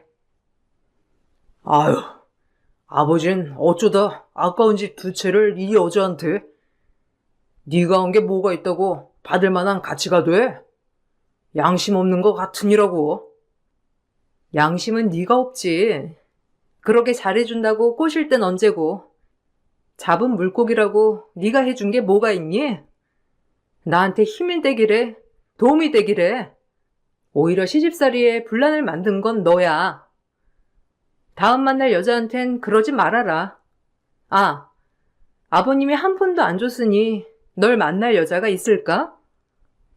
너 아버님 뒷배 아님 볼품없는 인간이잖아. 아버님 살아계실 때까지 눈치 보고 뭐 하나라도 챙기려면 조용히 살아. 시원하게 남편과 시댁 식구들에게 참교육을 하고 나니 도파민이 흐르면서 새로운 인생을 시작할 수 있는 힘이 생겼어요. 그리고 아버님은 회사 대표 자리를 전문 경영인에게 맡기겠다고 하였으며, 아직까지도 자식들과 시어머니에게 단 한 푼의 재산을 증여하지 않고 있어요. 결론은 아버님이 아직 살아계시고 돈을 풀지 않으니 가족들도 아버님 눈치만 보면서 재산을 어떻게 하면 빼돌릴지 궁리만 하고 있는 거죠. 그리고 결국 시어머니와 시아버진 이혼을 하게 되었고, 아버님이 가진 재산 중 시어머니에게 일부 분할을 해야 했지만, 그 재산은 아직 팔리지 않은 구석의 땅이었고, 막상 시어머니에게 돌아간 현금은 없었습니다. 그저 자식들이 조금씩 다달이 주는 용돈으로 느금하게 연명하게 된 거예요. 동서는 시어머니에게 용돈을 드리게 되자 시어머니에게도 본인 잘난 척을 하며 눈치를 주는 모양이었는데, 콩가루 집안이 따로 없었습니다. 엄마한테 아주 알부자 집안이라고 들어서 선봐서 시집왔건만 다 망쳤어 정말. 이게 뭐냐고. 아버님 없으면 능력 1도 없는 남편에 이제 다달이 용돈 챙겨줘야 하는 시엄마에. 아우, 못 살아, 정말. 내 인생 다 망쳤어. 뭐야? 너 말이면 단줄 아냐? 내가 이 땅만 팔리면 얼마나 부자가 되는 줄 알아? 너 아주 후회하게 될 거야. 언제 팔려요? 보니까 개발도 안 되겠던데. 됐고, 돈 좀 아껴 쓰세요. 무슨 땅 파서 돈이 나오는 줄 아나 봐. 제 인생 참 파란만장하죠. 전 집을 2채나 팔고 저와 딸아이가 살 집 하나 얻어 조그만 떡가게를 열었습니다. 장사가 꿈이기도 했고 딸아이를 키우기 위해 뭐라도 해야 했거든요. 다행히 솜씨가 좋아 떡케이크가 대박이 쳤고 지금은 가게 문지방이 닳도록 손님이 많이 늘었어요. 이 모든 것이 아버님 덕분에 이뤄진 일이에요. 아버님은 저에게 부담 주기 싫어 따로 연락을 받지도 하지도 않으시지만 간간히 손녀딸을 만나면서 제 안부를 물어보신다고 해요. 딸아이도 마찬가지로 아버님을 종종 만나서 귀여운 손주 노릇을 하고 있고요. 그나마 아버님의 낙이 저희 딸아이가 된 셈이네요. 그나마 제가 딸아이를 낳아 아버님에게 효도를 한 것 같아 마음은 가볍습니다. 점점 연로해지시는 아버님에게 이번 주말엔 제가 만든 떡케이크를 하여 딸에게 전달해 주어야겠어요. 종종 만들어드리면 굉장히 좋아하시거든요. 아직 현재 진행형인 인생이지만 앞으로도 더 잘 헤쳐나가 보려고 해요. 여러분들도 한 치 앞도 알 수 없는 인생 늘 좋은 마음으로 지내시길 바랄게요. 감사합니다. 안녕하세요. 저는 15년차 유부녀입니다. 결혼 10년이 넘고서 아이를 낳고 남편과 열심히 키우고 있어요. 요즘 들어 더 늦기 전에 둘째를 낳아야 하나 고민을 많이 하고 있는데 나이도 나이지만 저와 남편은 과연 두 아이를 제대로 잘 키울 수 있을까 하는 생각 때문에 많이 주저하고 있어요. 저희가 이렇게 고민을 하는 이유는 바로 남편의 형 때문인데 고민을 하게 된 이유를 여러분들에게 한번 얘기를 해보려고요. 남편에게는 형이 한 명 있는데 어릴 때부터 매번 사고를 치는 사람이라고 했어요. 저희가 대학 때 만나 졸업하고 취업을 하자마자 일찍 결혼을 했는데 저희가 먼저 결혼을 한다고 하니까 누구보다 극구 반대를 했던 게 바로 아주버님이었죠. 아니, 너네 무슨 임신한 것도 아니고 뭘 벌써 결혼을 한다고 그래? 아직 나도 장가 안 갔구먼. 됐어. 이런 것도 다 순서가 있는 건데 무슨 나보다 먼저 결혼이야, 결혼은. 절대 안 돼. 그리고 그런 건 나한테 먼저 상의를 해야 하는 거 아니냐? 어떻게 결혼식 허락을 부모님한테만 받을 수가 있어? 형한테도 물어보고 먼저 결혼해도 되냐, 안 되냐? 아니다. 그게 원래 순서가 아니니 그딴 생각을 하는 거 자체가 안 되는 거지. 아, 뭔 소리야. 결혼 허락을 왜 형한테 먼저 받아? 그리고 형 결혼 안 한다며. 생각도 없다고 해놓고서는 무슨 형이 결혼할 때까지 기다리라는 거야? 그럼 나보고 평생 혼자 살라는 거야? 언제는 자긴 결혼 생각 없으니까 먼저 하라고 해놓고서는 갑자기 무슨 소리야? 어쨌든 우린 먼저 결혼할 거고 이미 상견례 날짜까지 나왔으니까 이상한 소리 좀 하지 마. 누가 허락했다고 상견례를 잡아? 나 이 결혼 허락한 적 없거든? 그리고 내가 언제 결혼 안 한다고 했어? 지금 당장은 결혼 생각 없다고 했지. 제대로 된 여자가 있어야 결혼을 할 거 아니야. 그리고 너 아무리 대학 때부터 연애했다곤 하지만 그렇다고 바로 결혼하는 건 좀 아니지 않나? 내가 뭐 여자친구 있는 앞에서 할 말은 아니지만 솔직히 우리 집안 정도면 빠지지도 않고 너 호구 잡힌 거 아니냐? 아, 진짜 뭔 소리 하고 있어. 우리 집안이 뭐가 잘났다는 건데? 그리고 내가 뭐 호구를 잡혀. 쓸데없는 소리 좀 하지 마. 유연이 앞에서 그딴 말 하지 말라고. 아, 내가 미쳤다 정말. 형한테 이런 소리를 그냥 할 게 아니었는데. 마음에 안 들면 그냥 결혼식도 오지 마. 차라리 안 오는 게 더 낫겠어. 결혼을 할 때부터 아주버님은 마음에 안 든다면서 이것저것 꼬투리를 잡더라고요. 다행히 남편이 중간에서 잘 막아주긴 했지만 그럼에도 불구하고 아주버님은 항상 막무가내였고 결혼식 때도 필요한 때 정신없이 술을 마셔 인사불성이 되기도 했어요. 시부모님은 항상 저에게 미안해했고 남편 또한 화를 많이 냈지만 사람이 변하지는 않더라고요.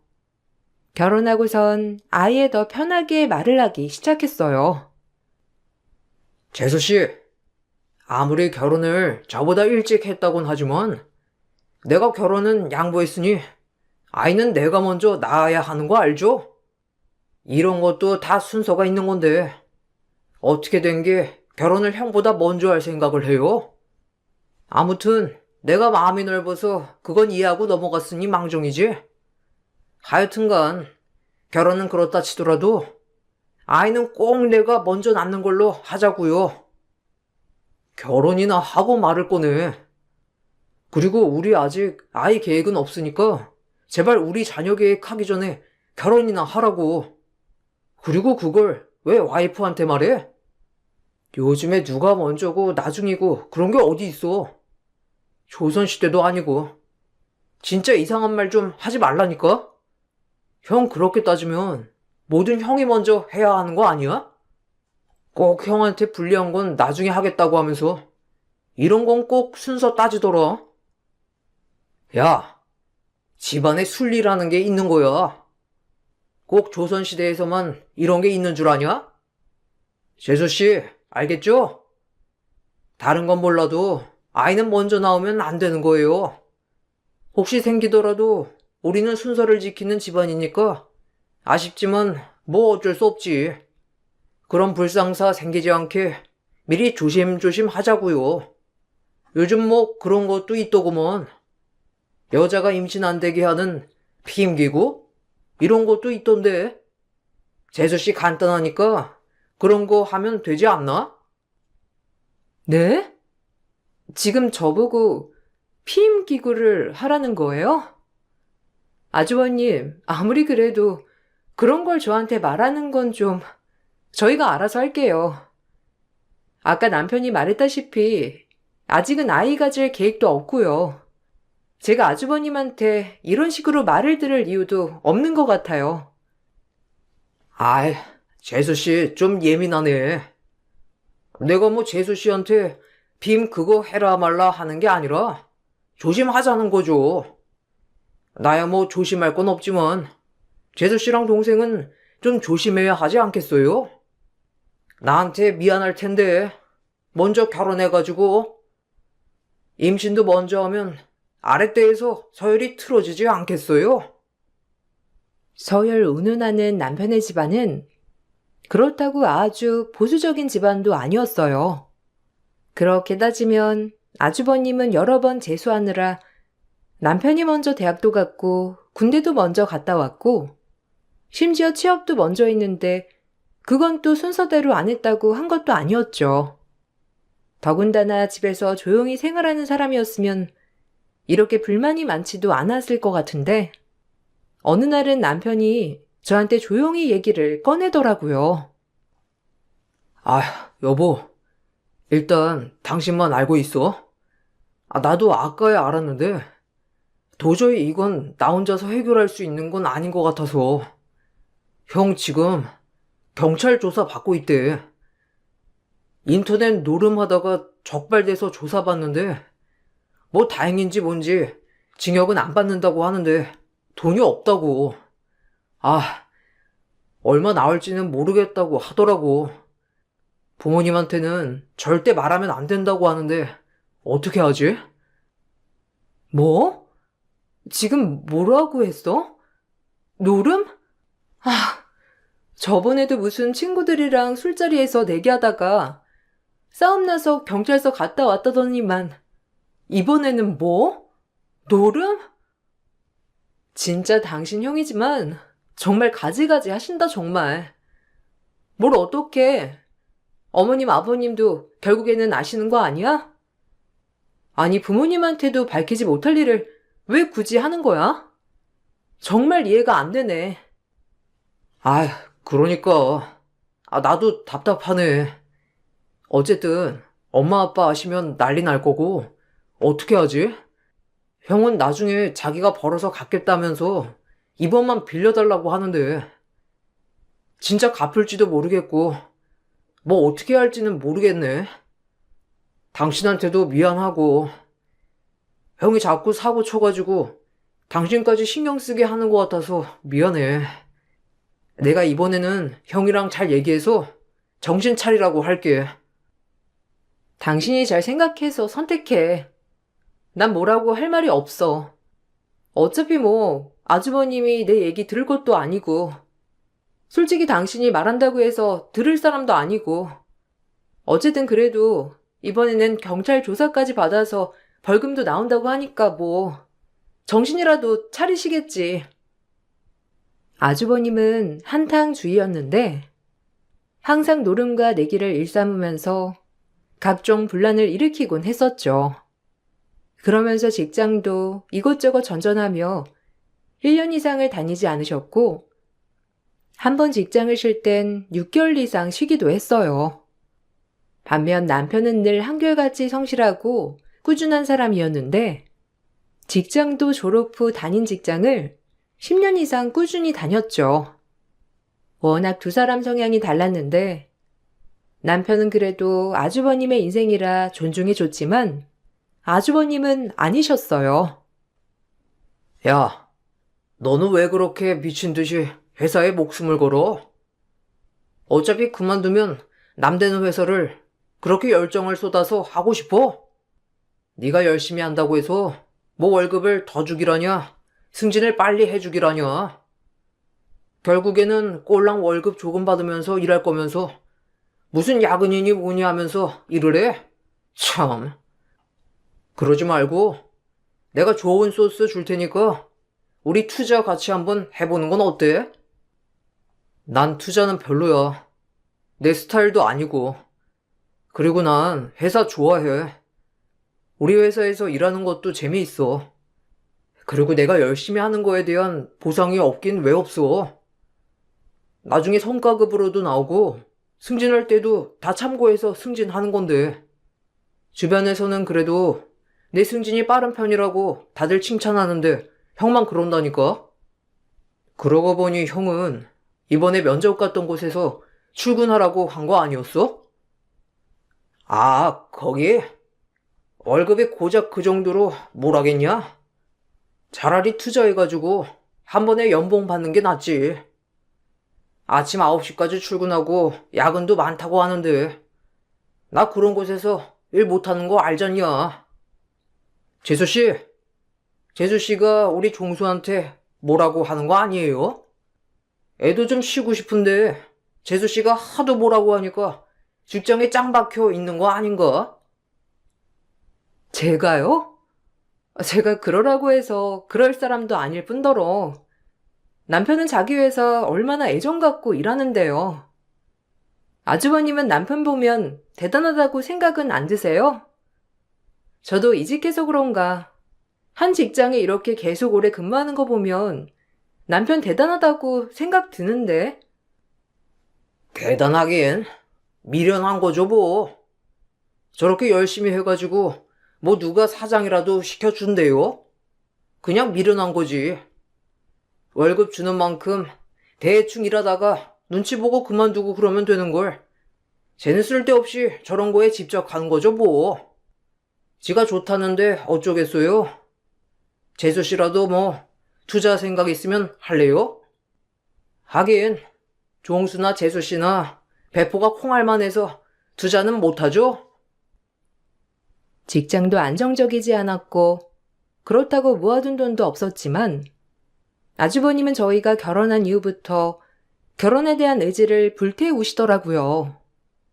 원래는 여자는 즐기는 거란 막말을 하던 사람이었는데 어느 순간부터는 자기와는 다른 조신하고 참한 여자를 찾기 시작했죠. 당연히 아주버님에게 들어오는 선자리도 없었고 겨우겨우 선자리를 마련해서 소개를 해줘도 아주버님은 복에 겨워 다 거절하곤 했어요. 시어머니가 정말 어렵게 찾고 찾아 주선한 선자리도 아주버님 막말 때문에 파탄이 난 적도 있었는데 시어머니가 너무 속이 상해 저에게 전화까지 올 지경이었어요. 아이고, 난 정말 네 아주버님 때문에 제명에 못 살 것 같다. 아유, 제가 도대체 왜 이러는지 나는 이해를 도통 할 수가 없어. 어릴 때는 그래도 나름 자기 생활 잘하는 것 같더니만 나이가 들수록 왜 이렇게 철없어지는지 나이를 거꾸로 먹는 것 같다니까. 이번에 어렵게 부탁해서 선자리 마련했는데 걔가 거기서 뭐라고 했는지 아니? 나 참 기가 막혀서 말이 안 나와. 왜요? 아주버님 그래도 신나서 선자리 가신 거 아니세요? 전날에 남편한테 같이 백화점도 가자고 하고 옷도 머리부터 발끝까지 엄청 챙겨 입고 나갔다던데. 선보는 여자분도 엄청 미인이시라고 하던데. 그래도 아주버님 직장이나 이런 건 아시고 선자리 마련하셨다고 하셨잖아요. 그런데도 선자리 오니까 그쪽에서 마음에 안 들다고 하셨대요? 아니, 그게 아니라, 아휴, 그니까 걔는 가진 것도 없으면서 뭐 그렇게 배짱을 부린다니. 참하고 예쁜 아가씨가 나왔으면 감사합니다 하고 해야 할 건데 성형은 어디랬느니 집은 자가냐 전세냐 월급은 얼마나 받냐 시부모 보실 생각 있느냐면서 아이고 자긴 결혼할 때 반반 비용 낼 여자가 필요하단다. 기가 막히지? 뒷골악선이는 생각도 안 하고 말이야. 내 아들이지만 진짜 어디 한번 쥐어 박았으면 좋겠어. 어머, 그런 말을 하셨다고요? 갑자기 왜 그런 말을 하셨대요? 사진 보시더니만 엄청 마음에 들어있다고 하셨잖아요. 손자리에서 뭐 기분 나쁜 일 있었던 건 아니고요? 별말 없었는데 갑자기 그런 소리를 한 거예요? 그래, 그냥 자리에 앉자마자 저런 얘기를 했다더라. 여자도 직업이며 뭐 이런 거 다 상황 알지만 사람이 중요하니까 한번 만나보려고 했다가 처음 얼굴 보는 자리에서 바로 저런 말하니 그 자리에서 일어나 나가버렸대. 그렇게 가니까 종대개는 뭐라고 했는지 아니? 아휴, 개념이 없는 여자란다 정말. 쟤를 어쩌면 좋니? 유연아, 내가 너한테 형님 자리 꼭 채워주고 싶었는데 내가 죽기 전까지는 절대 안 될 것 같아. 선자리를 그렇게 파탄을 낸 아주버님은 얼마 뒤에 결혼을 한다면서 형님을 데리고 오셨는데 알고 봤더니 이미 형님과 만나는 와중에 선자리를 나간 거였어요. 형님께는 그 말을 꺼내지도 못했지만 아주버님은 역시 기대를 저버리지 않는 사람이구나 생각이 들었어요. 어쨌든 온 가족의 골칫거리였던 아주버님이 장가를 간다고 하니 형님에게는 정말 미안한 마음이 들기도 했어요. 혹시라도 아주버님 성격을 전혀 모르고 결혼하는 건 아닐까. 아주버님이 엄청난 연기력으로 형님을 속이고 있는 건 아닐까. 가족들이 주의 깊게 보기도 했죠. 그런데 보니 형님도 아주버님이랑 똑같더라고요. 동서, 말 놓아도 되지? 어차피 내가 동서보다 나이도 이고 설도 위잖아. 안 그래? 들어보니까 결혼하기 전에 약속했다며? 우리가 애 낳기 전까지는 동서네도 아이 안 갖기로. 우리는 이제 아이 가질 거거든? 근데 우리가 아이 낳고서도 바로 나오면 좀 그렇잖아. 나이 차도 별로 안 나고. 한 2, 3년 있다가 낳는 건 어때? 그리고 우리가 아들을 낳으면 동선에는 딸을 낳으면 좋을 것 같은데. 성별을 제가 뭐 어떻게 정할 수 있는 것도 아닌데 저희는 아직 자녀 계획은 없어요. 남편이 좀 있으면 승진식이라 그때 지나고서 한번 생각해 보려고요. 저도 이직한 지 얼마 안 돼서 직장 좀 더 다니고 계획하려고 생각하고 있어요. 형님은 바로 임신 계획하시는 거예요? 아무래도 그래야 하지 않을까? 남편이 첫째잖아. 그럼 이제 장손 낳아야 나도 좀 편해지겠지? 남편이나 나나 아직 건강하니까 지금 계획하면 뭐 당장 임신은 어렵지 않을 거라고 생각해. 그래도 출산일 이것저것 생각해서 3개월 안으로는 가지려고. 왜? 동서는 병원 다녀야 되는 거야? 하긴 동서 보니까 임신이 쉬울 것 같지는 않네. 나는 생리도 꼬박꼬박 잘하거든. 아, 제가요? 저도 생리 꼬박꼬박 잘하긴 하는데. 근데 물어보니까 그거랑은 별개라고 하더라고요. 저 아는 사람도 30대 초반에 결혼했는데 생각보다 임신이 안 돼가지고 검사 받아봤더니 생리를 꼬박꼬박 해도 잘 안 되는 사람도 있다더라고요. 그래서 병원 다니면서 임신했거든요. 저희는 계획하면서 바로 병원 다니려고요. 형님은요? 나? 내가 왜 병원을 다녀? 아유, 동순애는 좀 시원치 않아? 우리는 괜찮아. 그런 게 또 나이랑은 별개잖아? 솔직히 나도 40대니까 걱정되겠다고 많이 듣는데 나 보기보다 신체 나이 젊거든. 난 병원 안 다녀도 임신 잘 될 것 같은데? 어쨌든 가족 서열도 있는데 동서는 아직 아이 생각은 없다고 하니까 그 말 믿고 있을게. 아주버님과 똑같이 말하는 형님을 보면서 똑같은 사람을 잘 만났구나 생각이 들었고 아주버님만큼이나 형님도 마찬가지로 저에게 굉장히 무례하셨어요. 시댁에 한 달에 한 번은 찾아갔었는데 그때마다 꼭 아주버님과 형님도 같이 오셨고 형님은 은근슬쩍 제 옷 택을 확인하시기도 하고 들고 있는 가방이 뭔지도 보기도 하셨어요. 동서, 못 보던 옷인데 새로 샀어? 어디서 샀어? 택 한번 봐도 돼? 여긴 어디지? 아니, 내가 웬만한 브랜드 택은 알고 있는데 이건 어디 건지 잘 모르겠네? 그나저나 동서, 요즘 피부 관리는 잘 안 하는가 봐. 동서 나이에 이렇게 탄력이 없으면 되겠어? 누가 보면 나보다 언니인 줄 알겠네. 동서, 화장품은 못 써? 화장할 때 그렇게 얇게 화장하면 김이랑 이런 거 다 보이지 않아? 아, 이거 그냥 보세 옷이에요. 브랜드는 아니고. 그리고 화장품은 그냥 이것저것 잘 맞는 거 쓰고 있어요. 제가 화장을 많이 하는 편은 아니라서요. 요즘 좀 일이 바빠서 그런지 피부가 좀 푸석푸석하죠? 그래, 피부가 너무 푸석푸석하네. 에이, 동서는 옷이라도 좀 좋은 거 입고 다니지. 보세를 입는 사람이 어디 있어? 사람은 그래도 보이는 이미지가 단데 그렇게 아껴 써야 살 수 있는 거야? 하긴 도련님 월급이면 뭐 브랜드 옷 하나 사기는 힘들겠네. 동서는 그냥 사원이지?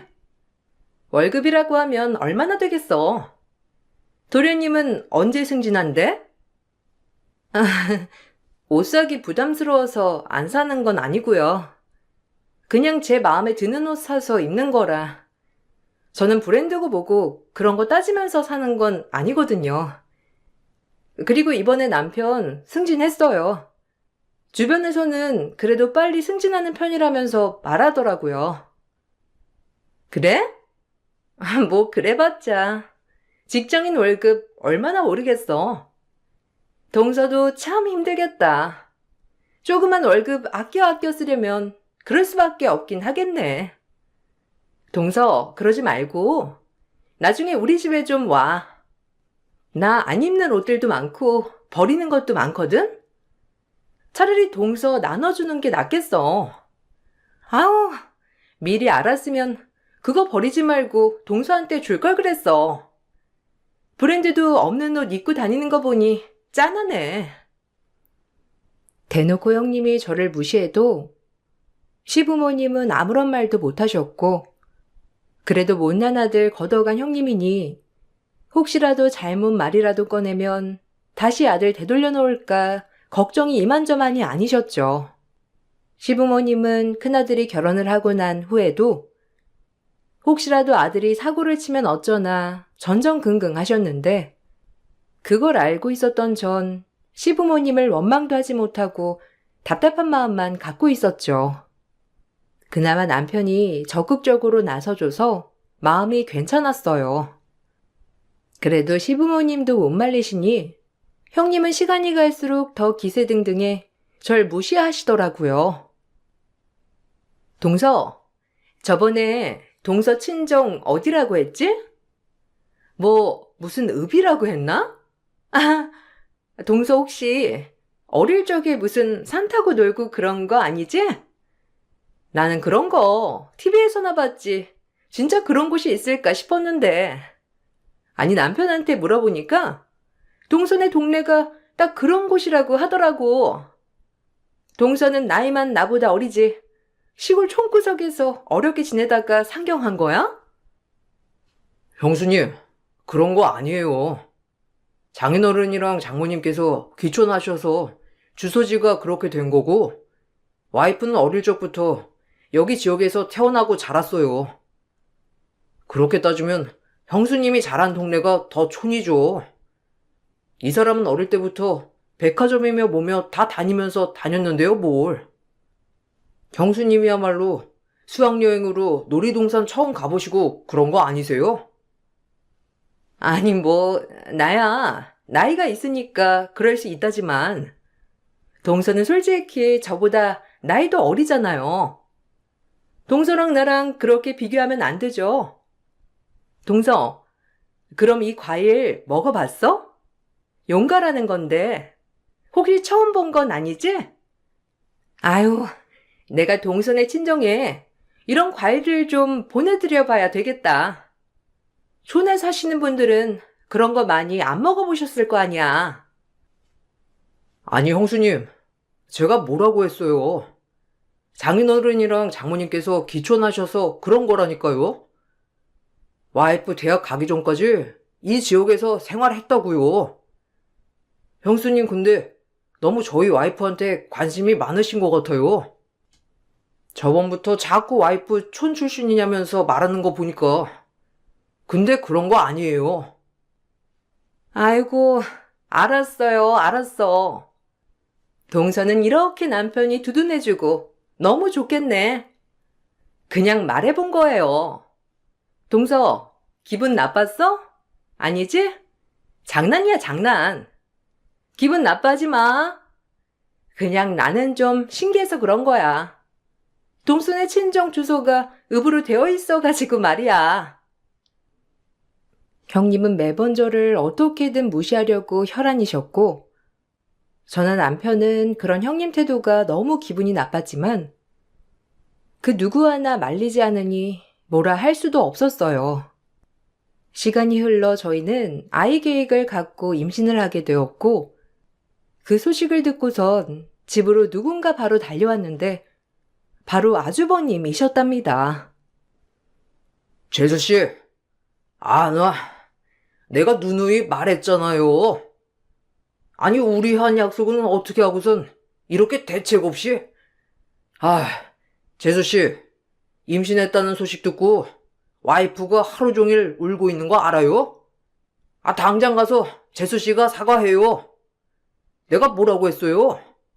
우리 아이 낳을 때까진 아이 같지 않기로 약속했잖아요. 아니, 어떻게 약속을 안 지켜? 사람이 순서가 있지. 그걸 왜 와이프한테 말해? 그리고 와이프가 뭘 잘못했다고 가서 사과를 해? 형이 더 이상해. 아니, 아이가 안 생기면 병원 가서 왜 안 생기는지 알아야 할 거 아니야. 원인을 찾던지 도움을 받던지 그래야지.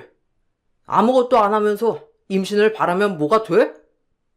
형 결혼한 지 5년이고 우리도 벌써 10년이 넘었어. 이제 언제 아이 낳을 수 있을 거라고 생각하는데? 여기까지 와서 쓸데없는 소리 하지 말고 같이 병원이나 가봐. 우리가 왜 병원을 가봐? 아이는 원래 자연스럽게 생기는 거야.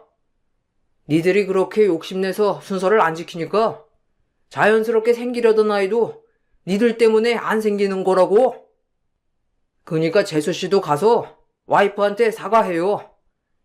와이프가 얼마나 임신 기다리고 있는데 원래 자연 순리를 어기면 벌 받는 거예요.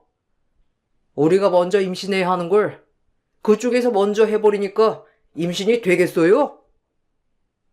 얼토당토하지 않는 말을 하는 아주버님을 보면서 너무 기가 막혔고 남편은 크게 화를 냈어요. 남편이 분노하며 화를 내자 다행히 아주버님은 집으로 가셨지만 그 뒤로 저희 아이가 아들이라는 소식을 들었을 때 출산을 했을 때 모두 형님은 오열하며 알아누웠다고 하더라고요. 정말 황당한 일이었고 저나 남편은 아주버님과 형님 내외를 되도록이면 마주치고 싶지 않았어요. 시부모님도 항상 두 사람이 분란을 일으키니 저희에게 매번 사과하셨죠. 그렇지만 따로 시부모님을 만나뵈려고 해도 꼭 그럴 때마다 어떻게 알았는지 나타나서 사람 속을 뒤집어 놓더라고요. 아들은 엄마 머리 담는다던데 우리 재수 씨는 어떻게 하나? 우리 조카 공부는 글렀네 글렀어. 우리가 아들 낳으면 당연히 머리 똑똑했을 텐데. 재수 씨 나중에 조카 키우려면 고생 좀 하겠어요. 머리라도 좋아야 나중에 사회 나가서 생활이라도 제대로 하지. 에휴. 진짜 형, 이딴 식으로 말할 거면 우리 다신 좀 보지 말자. 형, 우리가 형네 피하는 거 몰라? 어떻게 사람 앞에다 두고 그런 말을 할 수가 있어?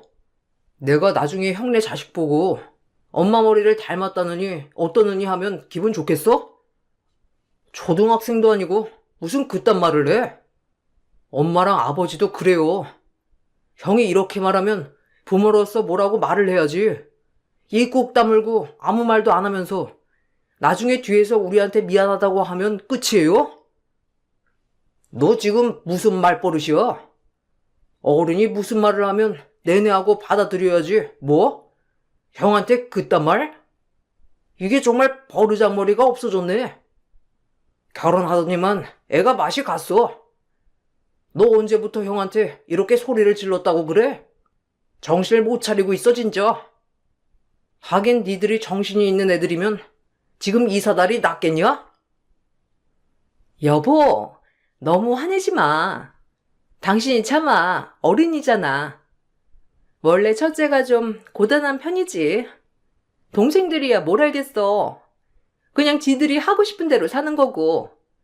당신이 좀 참아. 그리고 부창 부술하잖아. 그 아내의 그 남편. 이게 같이 살면서 따라갈 수밖에 없더라고. 이날을 마지막으로 결국 시댁에 다 같이 모여서 밥을 먹는 일이 멈췄어요. 한동안 아주버님과 형님을 마주하지 않으니 정말 살 것 같더라고요. 그때쯤에 시부모님도 이제는 당신들 인생을 살고 싶다면서 기촌을 하겠다고 선언을 하셨어요.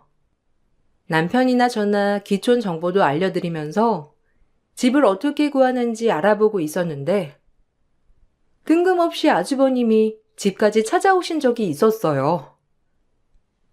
니들 이렇게 니들끼리 잘 사는 건 보기 좋다마는 그래도 효도는 해야 하는 거 아니냐? 아무리 생각이 없다고 해도 집에 와서 밥도 좀 먹고 가족끼리 도란도란 얘기도 나눠야 부모님도 마음이 편하시잖아. 이번에 기촌하겠다고 한 건 들었지? 그래도 우리가 자식인데 생활비를 드리진 못해도 집이라도 구해드리거나 지어드리거나 해야 하는 거 아니냐? 굳이 집을 지어드릴 필요가 뭐가 있어? 시골로 가시겠다고 결정되면 지금 살고 있는 집 전세를 주던지 팔던지 해서 가면 되는 건데. 아직 지역도 결정을 못했고 아마 결정하시면 집 내놓거나 하실 것 같던데? 그걸로 새로 집 짓거나 구하면 되지 뭐. 뭐? 그걸 왜 팔아? 그 집은 나한테 유산으로 줘야 하는 건데 그걸 팔면 난 유산으로 뭘 받는데?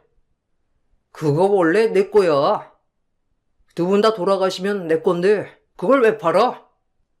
집은 일단 그냥 두고 생활비는 그래도 모아두신 돈으로 하실 테니 우리가 집이라도 구해드리면 되지. 뭐 원룸 하나 구해드리면 되나? 뭐? 지금 원룸이라고 했어? 아무리 두 분이라고 하시지만 원룸에서 어떻게 지내?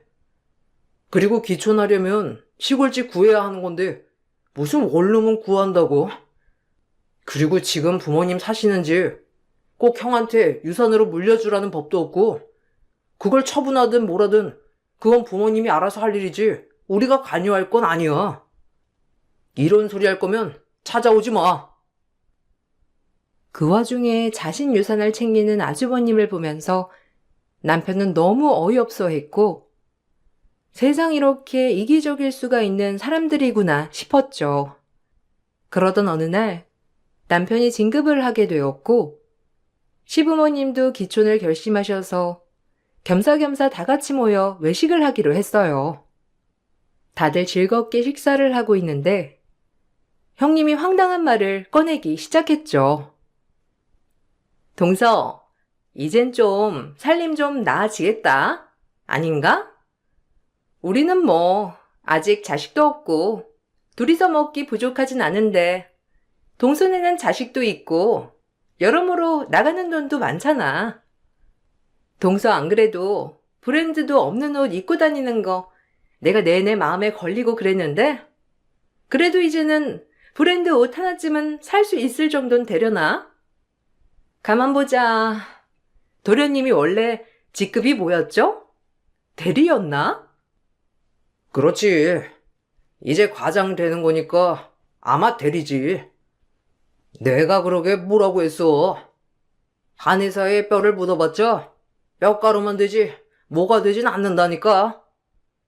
회사에서 고작 사원한테 사장이라도 되라고 자리 하나 주겠어?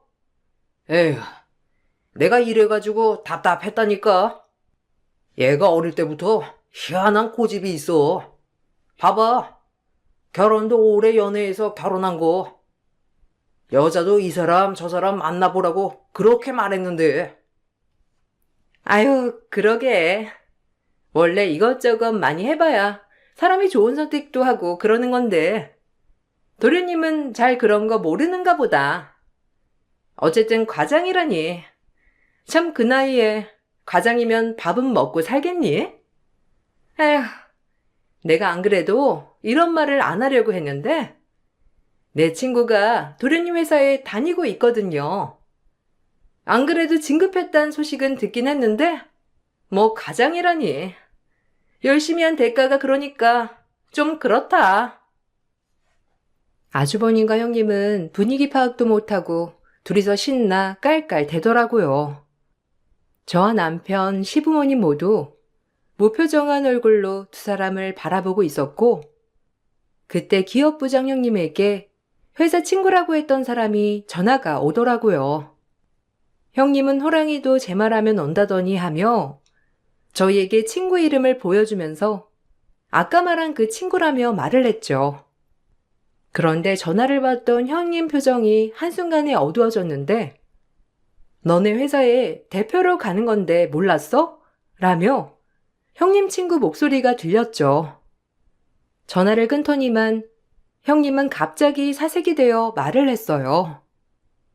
도련님, 이게 무슨 소리예요? 저희 회사 대표로 온다니요. 갑자기 이게 무슨 소리... 아니, 이번에 대표 바뀐다고 했던 게 도련님이에요? 어떻게 이렇게... 지금 장난하는 거죠? 갑자기 대리에서 무슨 대표야? 뭐 단체로 몰래카메라 찍는 거예요? 이런 거 너무 재미없는데? 제 친구인 거 도련님 알았어요? 내가 말을 했었나? 아니요. 형수님 친구분 계신지는 몰랐죠. 뭐 안 그래도 말씀드리려고 했는데 다음 달부터 제가 거기 대표로 갈 겁니다. 회사에서 그 회사 인수를 했다더라고요. 그건 들으셨죠? 대표 자리 두고 말이 좀 많았는데 그쪽 대표가 워낙 사건 사고도 많은 사람이라서 믿을 만한 사람으로 제가 승진하며 그쪽으로 넘어가게 됐어요. 일단 이렇게 알게 됐으니 앞으로 자주 보겠네요, 형수님. 아니, 원래 그럴 수가 있는 건가? 갑자기 일개 사원이 무슨 대표가 돼? 지금 나랑 장난하자는 거죠? 아닌데? 대표님이 나랑 같이 술 마셨을 때도 그런 소리 한 번 안 했는데? 아니, 내가 우리 회사 대표랑 좀 친하거든요. 근데 저번에 술 마실 때도 별말 안 하던데 갑자기 무슨? 형수님이 대표랑 친하던 아니던 뭔 그건 제가 할 바는 아니고 우선 그 사람 횡령권도 있어서 아마 가자마자 그거 조사할 것 같네요. 감사도 바로 실시할 거라 알고 계시면 좋을 것 같고요. 어쨌든 그렇게 가장되면 밥은 어떻게 먹고 사나 걱정을 대신하셨으니 제가 대표가 됐으니까 걱정은 안 하시겠죠? 남편은 10년 넘게 회사를 위해 일한 보답을 대표 자리로 받게 되었어요. 남편이 성사한 거래도 워낙 많았고 그 덕에 매출도 많이 올라 받을 수 있었던 자리였죠. 그렇다고 형님네 회사가 엄청 큰 회사는 아니었지만 어쨌든 한 회사 대표 자리를 갖게 되었다고 하니 형님은 뒤로 쓰러질 듯이 놀라하셨어요. 더 놀라운 얘기는 그 뒤에 있었어요. 남편이 대표로 간 후로 감사를 진행했는데 전 대표의 횡령건에 형님이 연루되어 있었죠. 거기다가 업무 태만까지 더해지며 그렇게 부장이라 자부심을 갖던 형님은 한순간에 회사에서 쫓겨나게 되었어요. 그 뒤로 사사건건 저희를 무시하던 아주버님과 형님은 굳이 찾아와서 사람 속을 뒤집어 엎었던 게 언제인지도 모를 정도로 소식조차 들려주지 않더라고요. 매번 연락을 해봐도 바쁘다며 끊어버리는 통에 요즘은 속 편하게 잘 지내고 있답니다. 들어보니 그렇게 쫓겨난 형님은 형사처벌로 벌금형을 선고받았고 아주버님은 아직도 정신 못 차리고 직장을 전전하고 있다고 하더라고요. 두 사람이 언제쯤 정신 차릴지 모르겠네요. 저와 남편은 육아에 열정을 쏟아붓고 있답니다. 성실한 남편의 성격은 육아에도 빛을 발하네요. 아이가 자라면서 한 명을 더 낳을까 고민을 하고 있는데 한 뱃속에서 나온 형제도 이렇게 성격이 다르니 참 고민이 되더라고요. 여러분들은 형제 자매가 있나요? 다들 어떤 관계로 지내시는지 궁금하네요. 제 얘기를 들어주셔서 감사드려요. 앞으로는 우리 세 식구 열심히 오손도손 살아보려고요.